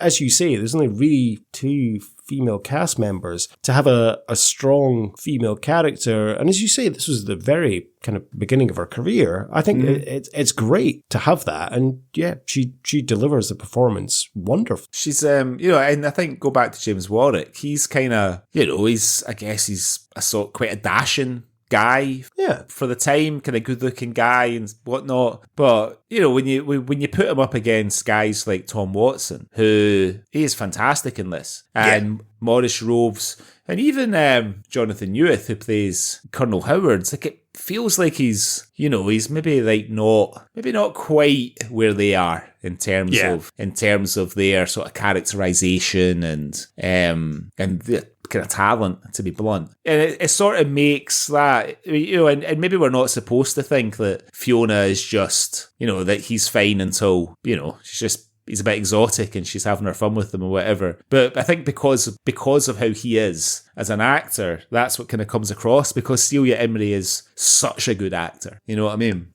Is it because we don't know enough about his backstory? Like, we know he's a dentist. We know he's on the island. He's only been there, 6 months or so? And because she does say they've only been together 6 months, and she says, wait until you experience a winter here. So he's basically got to the island and shacked up with her straight away. But other than that, we don't know anything about him. We know he's a dentist. We know he's been there 6 months. That's pretty much it. We know he was in the paratroopers for a short while. Yeah. You know, we don't know. Is he divorced? Does he have kids? Why has he ended up on this island? Exactly. We know he plays golf. But it's almost a shame. Maybe it's not the actor's fault. They didn't give him enough to work with in terms of a backstory.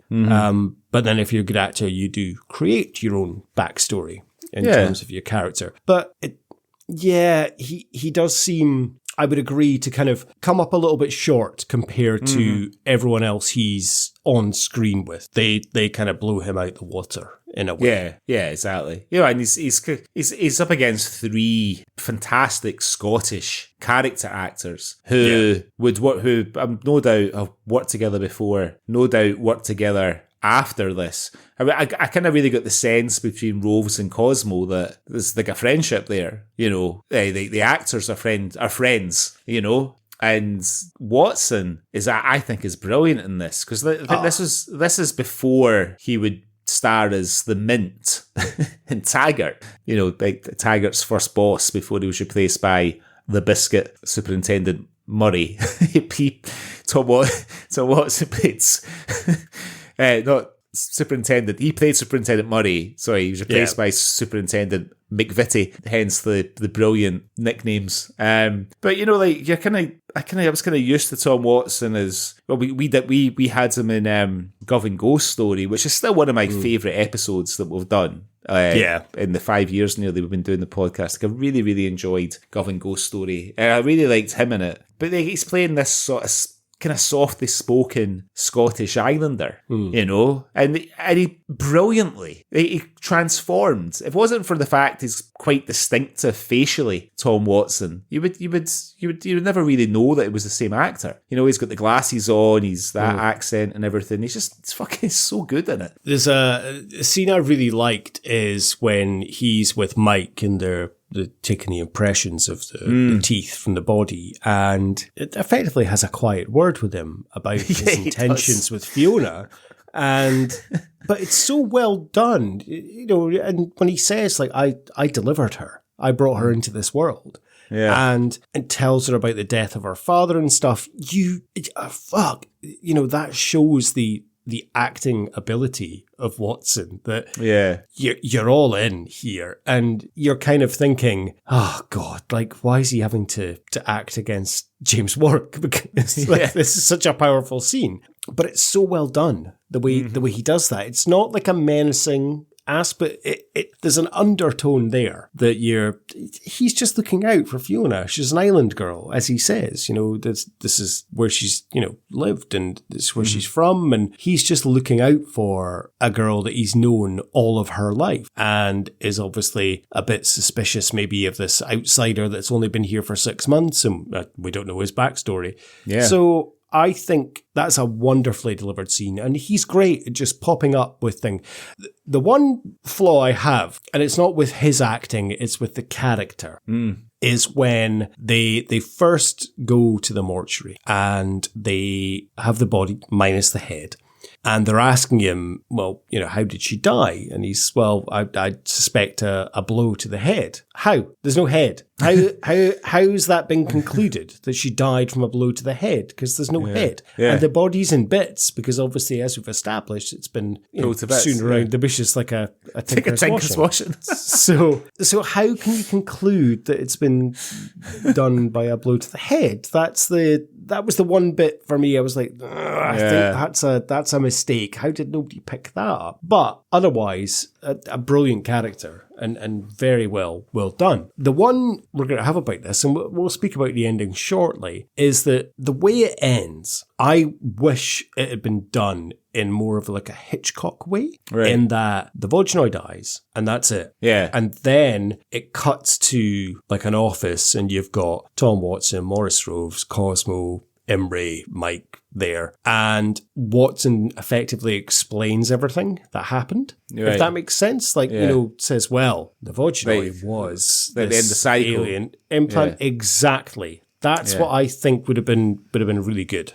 in terms of this, rather than, I don't know, maybe that's just me, but I kind of like that thought. Well, I read up a little bit about Robert Holmes, who adapted David Wiltshire's book for the BBC for this, and he's quite an interesting guy because he sort of started out in life in the British Army. When he was 18, he sort of caught the end of the war in 1944 in Burma, and then he was a policeman as well when he came out of the army, and he sort of started writing.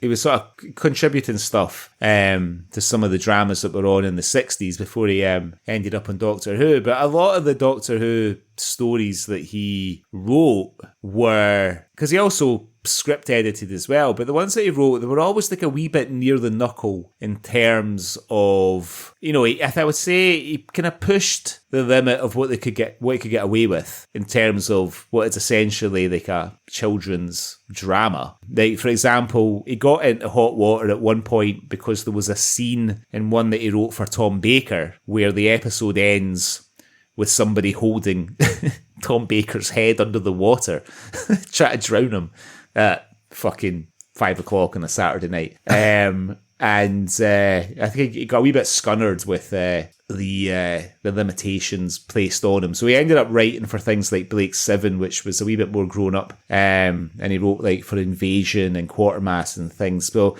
I kind of get the feeling that he, just from what I read about him, even he was a vegetarian famously, but I kind of get the feeling that he probably quite relished the opportunity to write something for adults. So he's obviously like interested in science fiction and fantasy and all that kind of thing, but also like horror as well. Like, there's a really famous Doctor Who series that he wrote, story rather, called The Spearhead from Space, and it's basically these like shop mannequins come to life and start killing people, because you could get away with that in the 1970s at tea time on a Saturday. And like their hands like sort of open in half and they've got guns in their hands, and there's like they walk through like shop windows and just to start attacking people, because it's that sort of low tech sort of 1970s special effects. There's something a wee bit more unsettling about it. So I kind of get the feeling that he probably quite enjoyed writing this and adapting the book. But apparently I watched a YouTube about The Nightmare Man by a guy called Retro Shed, and he had managed to read a copy of the book that the Nightmare Man's based on, and he said the book is a lot creepier and a lot more violent and gory. And it made me think I need to try and get a copy of the book. But the guy who wrote the book was a dentist, Yeah, who wrote books. You know, like novel writing was a sort of second gig for him. So that sort of explains why the hero of the story, I'm making the rabbit ears with my fingers, is a dentist. But there's a whole sort of industry out of stuff like this. There's a podcast and a series of books called Scarred for Life. And the guys that started it, the books are really successful, and they're all about sort of 1970s and 1980s drama and commercials and stuff like Threads and, you know, frightening kids shows like The Children of the Stones and sort of horrible books and things. And they get people on to talk about a few things that scared them when they were kids, people of a certain age. Like the last one they did just came out last week has got Joe Cornish on it from the Adam and Joe show, talking about the things that scared him. And he talks about a book, and hearing him talk about it made me think of the book of Child of the Vonnoy, or the Vonjoy, whatever. And it's The Fog by James Herbert, and it's not The Fog as the John Carpenter film with the pirates coming out of the fog in the little New England town. It's set in England, and I'd never ever read it. But the sort of premise is this crack in the ground opens, this fissure opens in the ground, and this fog comes out, and people who breathe in the fog turn into homicidal maniacs. And he said he's never read past page 60 because page 60 concludes a scene in a boys' boarding school where they've all had a whiff of this fog and they beat the PE teacher to death. But as they're beating him to death, they're all masturbating and like having sex with each other, all this kind of thing. Jesus Christ. And like within the Scarred for Life guys is like, but the thing is, this book would just have been at one of the spinners in W.H. Smith's or at the counter in the petrol station or something like that, you know, and it's got this really horrible, nasty, gruesome sequence in it, or series of sequences in it. And I wonder if the book of The Child of the Vaudnoy is a bit like that as well. You know, it's obviously going to be toned down by the BBC.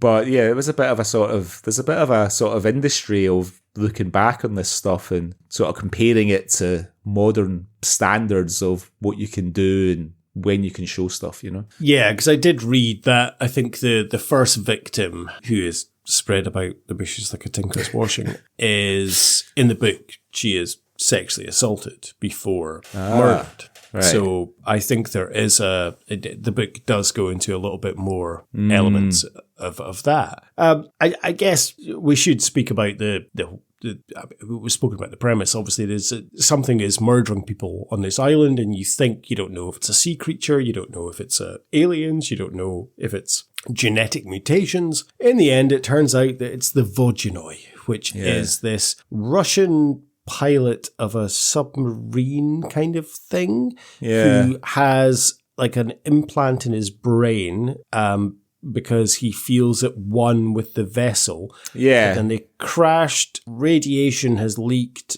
he's ripped out his brain thing, and he's gone feral, effectively. I think they say he's gone into like basic human kind of, well, not human, but like animalistic need, and that's why he's ripping apart victims.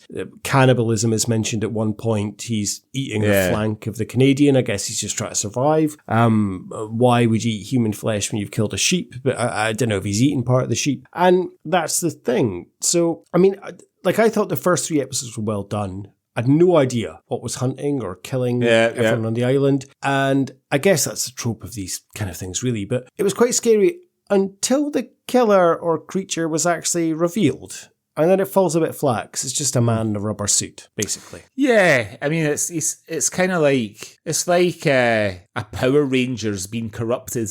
Do you know what I mean? Really, it's kind of like that. Genieva was a good officer. A good officer? He's worse than an animal. That's not Genieva's fault. It's what was done to him. What do you mean? The Vodyanoi and its pilot must become one organism. This is achieved by means of this ganglia being inset into the pilot's skull. When a pilot returns from a mission, he can only be released by specialist fitters. When Genieva came ashore, there was nobody here. What are you saying? He damaged himself? Part of his brain stayed in the Vodyanoi. He became a creature, acting only from instinct. And for 15 years, remember, he has been trained to kill. But I suppose that, you know, he's sort of leaning. This was written when the Cold War was still kind of bubbling away, and you know, like the elements of Russia doing these like sort of Nazi-esque experiments and fusing human consciousness with with a machine. And all that sort of stuff, genetic experiments, I guess, to some extent that James Warwick's character Michael sort of alludes to earlier on. The Vodyanoi is like a Russian mythical or an Eastern European mythical monster, sort of Loch Ness monster type of fantasy that is named after. I thought, I guess like with artificial intelligence and all that kind of thing, there's maybe a wee bit of synergy to modern debates and this old sort of plot twist. You could, if you tried hard enough, you could probably join the dots. Is it maybe heralding the future? It's all inadvertently in some way.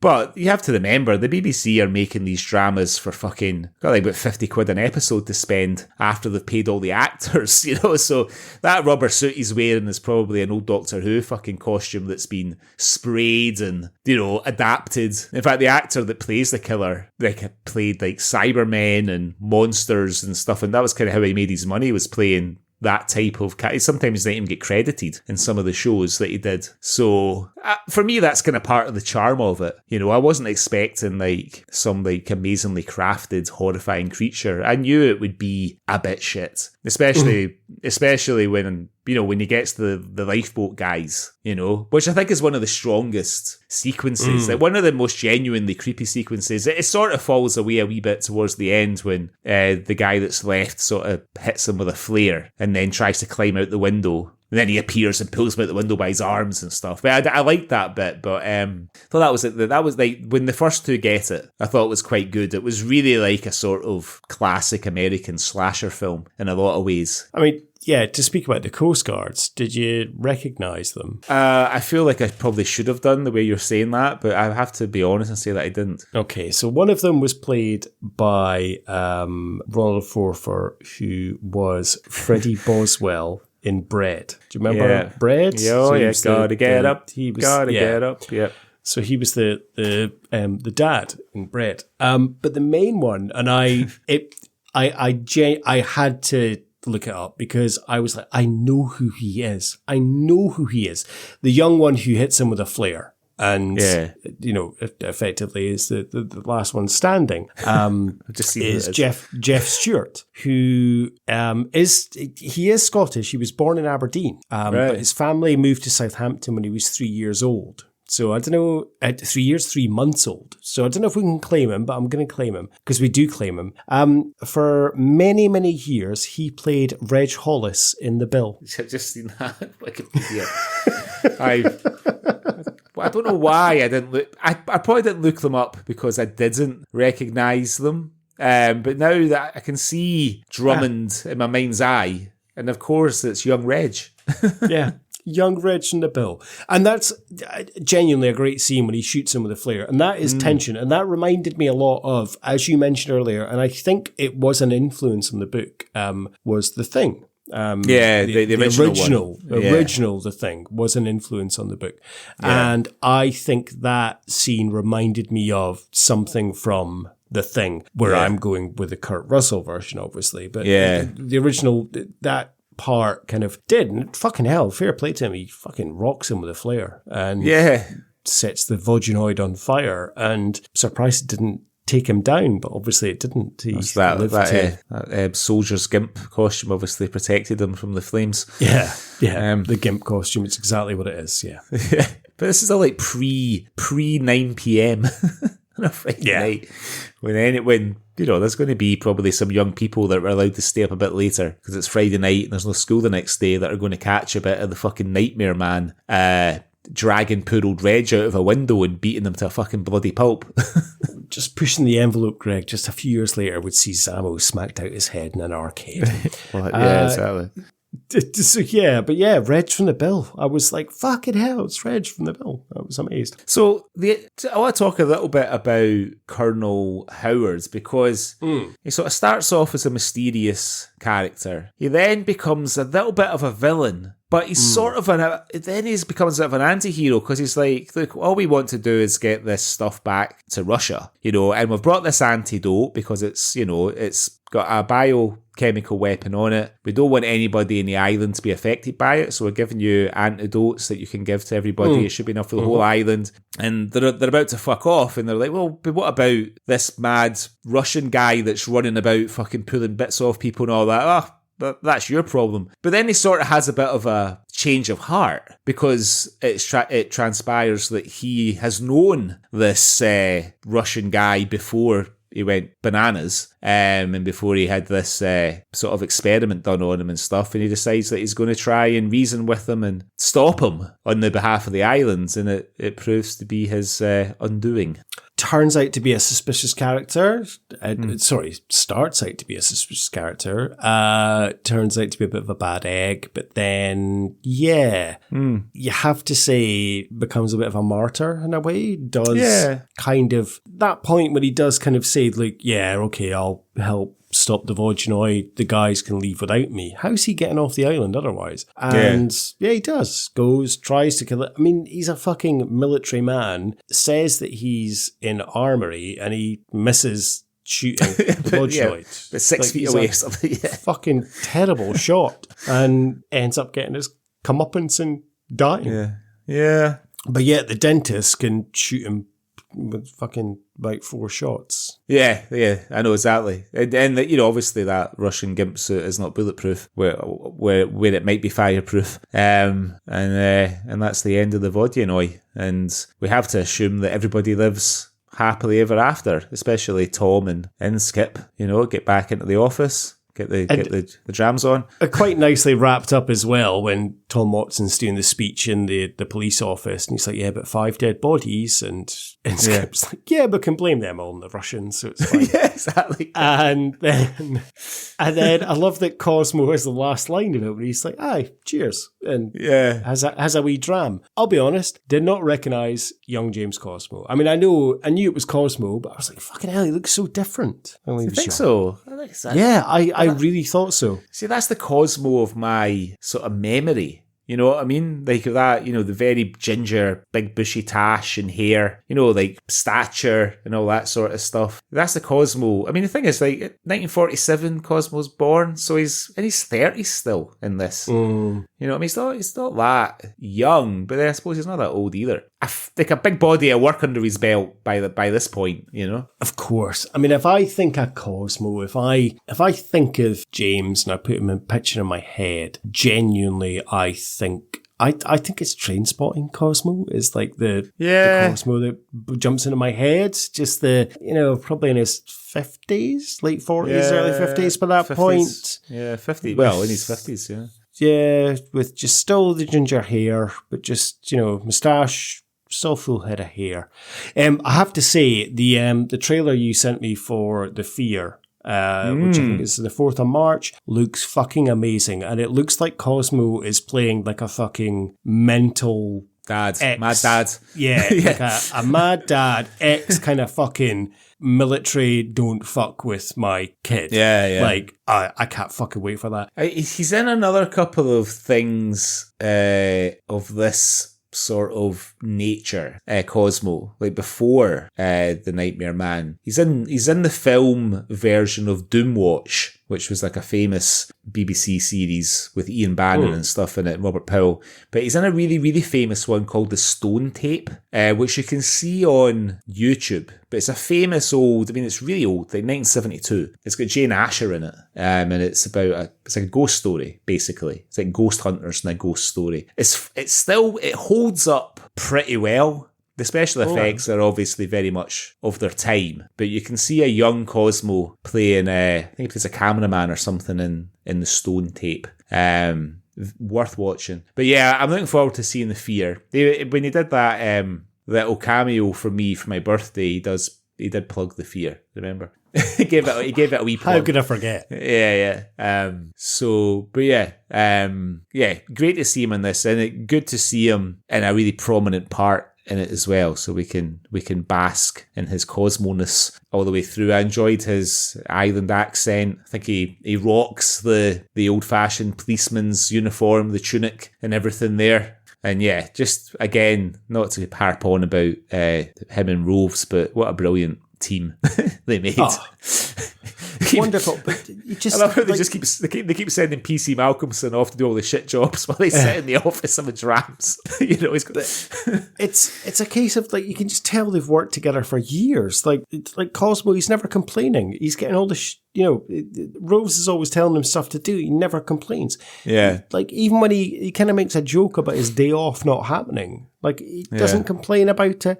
And the little touches, the brilliant scene where Roëves just throws a whiskey bottle at him and he catches it and then just pours himself a dram and then screws it up. You're like, it's like they, you can tell they're friends as well as colleagues, and it's like they've been friends for years. This is the kind of character building that they didn't do with Mike, which I think is why it suffered as believing him as kind of the hero of the piece. Yeah, I just love how like it's PC Malcolmson who gets sent to fucking guard the weird craft. He gets sent, you've got to stand here, I'll bring you a sandwich later on. Meanwhile, they're in the office in the warm. I did love him flirting with the woman that runs the hotel, who must be she'd be a cougar for him at the time. Like, Elaine Wells, but he was flirting with her in terms of, you're looking very smart in your dress. A wee glint in his eye there. Old Sergeant Karch, otherwise known as Tom, otherwise known as Cosmo. So look, I enjoyed it. Like I've said a few times on here, like I like these old dramas. I've been watching the Twilight Zone again. Like there's so many episodes of the Twilight Zone. I think I watched about 30 episodes, and then from sort of July up until maybe, and again, the Twilight Zone, it's like half an hour, Yeah. So it's an easy one just to kind of watch one or two. So I watched like probably 30. I think the first episode, the season is like 35 episodes. And I think I watched maybe about 30, and I finished off the season just a couple of weeks ago, just maybe last week. I watched like 5 episodes of it, and I watched the first couple of episodes of the second season of the Twilight Zone. And going back to what we were saying earlier about Inside Number 9, like I don't know if Steve Pemberton and Reece Shearsmith get enough credit for being able to tell like a different story every week, completely unconnected anthology, being able to tell, and every one of them, some obviously are better than others, which is always the case, but the standards are still really high. Some episodes are good, and some episodes are absolutely brilliant. They're all really clever, brilliant twists, and to be able to do that in 30 minutes, it's, especially these days when, like we said earlier, most dramas are, if it's on Netflix, for example, maybe 10-hour-long episodes. Like a really, like 10 hours. And sometimes these guys are telling a much more complex and entertaining story in half an hour than people are telling in 10 hours of like highly funded, expensive drama. I mean, I think the last season of Stranger Things will be dropping later this year, and I think each episode's going to be about 2 hours long. Like, it's just insane to think that. And yes, they move. They're basically films, aren't they? It's like every episode's like a movie. Yeah, and I love just something short that's biteable, that has your attention, that you can just and grab. So, and they're not disposable. You know what I mean? It's not like it's watched it and that's it. Like they're like often like really well told, crafted, acted, and performed. And they're one. You'll kind of go back to them, and I think that's something that was like prevalent around the time that The Nightmare Man came out, and there was an appetite for like a story told over 4 or 6 or 8 30-minute episodes. Yeah. You know what I mean? It's just it's done, it's concluded, you've got everything you need to get out of it. Yeah. Finishes in a cliffhanger, Yeah. So and then the next episode you get the last couple of minutes of the previous episode just to bring you back up to speed in case you've forgotten anything. Yeah. Brilliant. Right. I think it's time to put The Nightmare Man through our Swally Awards. You ready for it? Let's go. Okay, so our first award is the Bobby the Barman Award for the best pub. I mean, the best pub's probably fucking in Skip's office, to be honest. But I suppose the only pub really is the hotel bar, isn't it? Yeah, you got the hotel bar and you've got the golf club bar. The golf club. The hotel bar looked quite well stocked and just reminiscent of an 80s pub with just all the optics. So I'd go with the hotel bar. Yeah, me too. Next award is the James Cosmo Award for being everything Scottish. It's got to be Cosmo. It's his award. But I think you're going to exactly say what I've got written down as well. Got to give a nod to Roëves and Watson. They're both brilliant. Yeah. It's exactly what I've got written down. It's Cosmo, but you need to give a shout out to Watson and Roëves. They get a special mention. So exactly what I've got written down on my notes, Greg. Yeah. The next award would usually be the Francis Begbie Award for gratuitous swearing. It's the BBC pre-9 o'clock in the 1980s. I think even post-9 o'clock in the 1980s, you wouldn't get gratuitous swearing in the BBC. So that one needs to stay on the shelf. I think Roëves says damn at one point, and that's as bad as it gets. Yeah. Next one then. The Jake McQuillan Award for your tease-out. A few options here. I went with Reg Hollis from the Bill shooting a flare at the Volcanoy. Right, I went with Reg Hollis from the Bill getting yanked out the window by his arms. But yeah, we could have had the Canadian nature guy getting attacked in his tent. Could have had Reg Hollis from the Bill's colleagues, although we don't really see what happens to them, I suppose. But plenty to choose from. So the next one I've had to adapt, because normally it would be the Ewan McGregor Award for gratuitous nudity. The sort of Imrie in her slip post-coitus, they've obviously just gone for it on the living room floor in front of the carpet before we join them. And Michael the dentist is putting his shirt back on, kneeling on the floor. Imrie comes in with the slip on and stuff. He's like, oh, I better go home. And she was like, oh, just stay the night. And I was like, oh, they've obviously just been shagging on the living room floor. Fair play. Yeah, I can't say any more to that. Yeah, I mean, the dress in the hotel bar was enough in terms of, but he's like, the waiter nearly burned himself with the way he was shaking. Yeah. She's like, is it too much? Yeah. Ever made love in front of a roaring fire? No, never have. What about yourself? No, I can't say I have. I don't know if I fancy it. Maybe a bit hot. You know what I mean? Yeah, you got to be worried about little sparks coming off as well. Yeah, burn your arse. Okay, next one then. Archetypal Scottish moment. Right, what did you go for? The complete and utter lack of surprise by the gruesome murders that's demonstrated by Inskip. It's another day at the office, even in this wee island. What about you? I had playing golf in all weathers. Oh, yes. Calling English assassinach. Yep. However, I had to give it to... I burst out laughing when near at the beginning where Inskip picks up the phone, calls the doctor and says, there's been a murder. Yeah, exactly. Yeah, very much so. Yeah. I mean, you could have had dead body in the golf course as well, I suppose. Yeah. But yeah. No, that's a good one. And then lastly then, our Big Tam Award.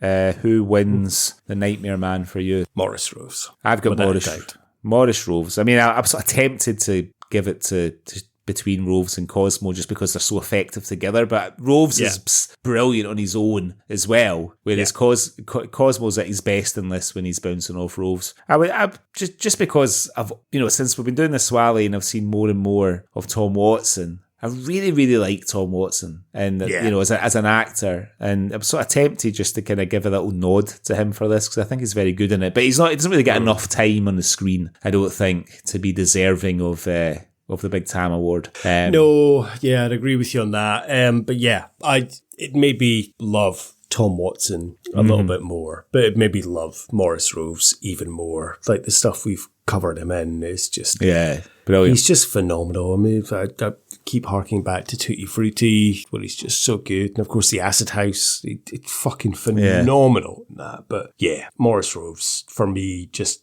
wins this. Yeah. Without a doubt.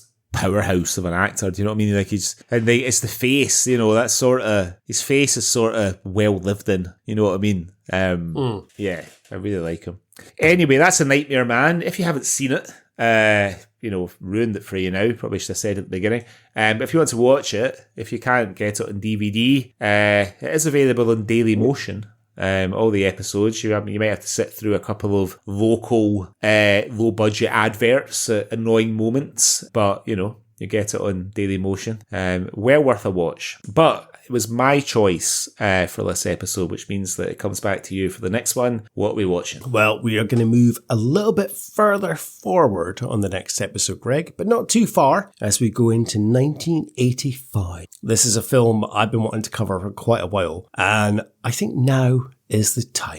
With a cast including John Gordon Sinclair, Dave Mackay, Paul Young, Gregor Fisher, Jonathan Watson, Ricky Fulton, and a very young Swally, friend of the Swally, Simone Labib. Glaswegian photographer Alan breaks up with his girlfriend Mary and soon has chances elsewhere, but can't stop thinking about Mary. She, however, seems a lot less keen to try again. Available on YouTube and running, perfect for us, Greg, 1 hour and 24 minutes. Oh, yeah, dancer. We are going to be talking about 1985's film, The Girl in the Picture. Oh, brilliant. I've never seen that. Yeah. What a cast. Yeah. Amazing cast. Yeah. Brilliant. Absolutely incredible cast. So yeah, I've seen this many, many years ago and I've always been meaning to watch it again. And it was available on YouTube for a while, but there was this weird kind of clicking noise every 3 seconds. But someone who God has sent to this earth has uploaded a new version and it's completely clean and perfect. So yes, 1985's The Girl in the Picture. Not to be confused, I think when I was Googling it, that 2 years ago, I think there was a Netflix series called The Girl in the Picture, which is like a murder, serial killer kind of true crime doc. Okay. So not to be confused with that. It's a Scottish film from 1985 starring John Gordon Sinclair, but it is available on YouTube for everyone to watch. So that's what we'll be doing on the next episode of the Culture Swally. Okay, well, thank you very much for listening, everyone. Hope you enjoyed the show. You can get in touch with us on cultureswally@gmail.com with any recommendations you have, any news stories you've seen, or if you just want to get in touch and say hello, please send us an email. You can follow us on Insta at cultureswallypod. Do we promote X?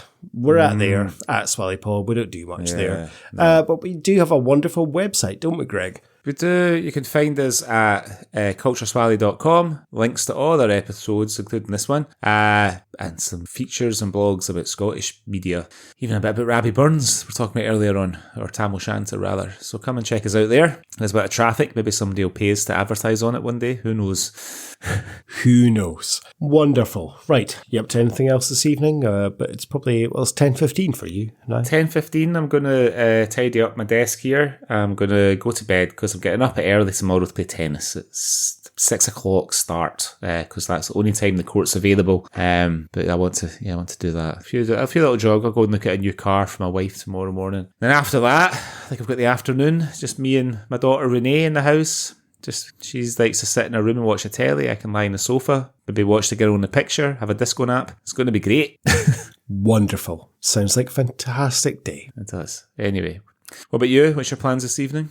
I'm going to go and watch Cobra Kai, Greg. Sure, yeah. Get my karate on. So yeah. Conveniently lengthed episodes of Cobra Kai. Hopefully so. I haven't seen how long the episodes are because I don't want to spoil any, because I end up reading the description and I'll know what's going to happen. So I don't want to spoil that. So yeah, I'll see how many episodes I get through. But yeah, I'm off to go and watch Cobra Kai. Enjoy it. I need to get my karate on. Okay, right. Until next Cheers, time. buddy. Till next time. Till next time. So, our killer was in Bawtry Woods when Gaffigan was on the first tee. What kind of knife was used?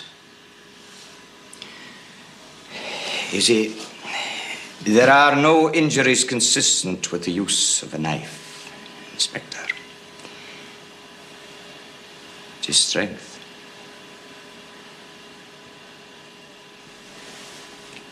You mean he did all this with his bare hands?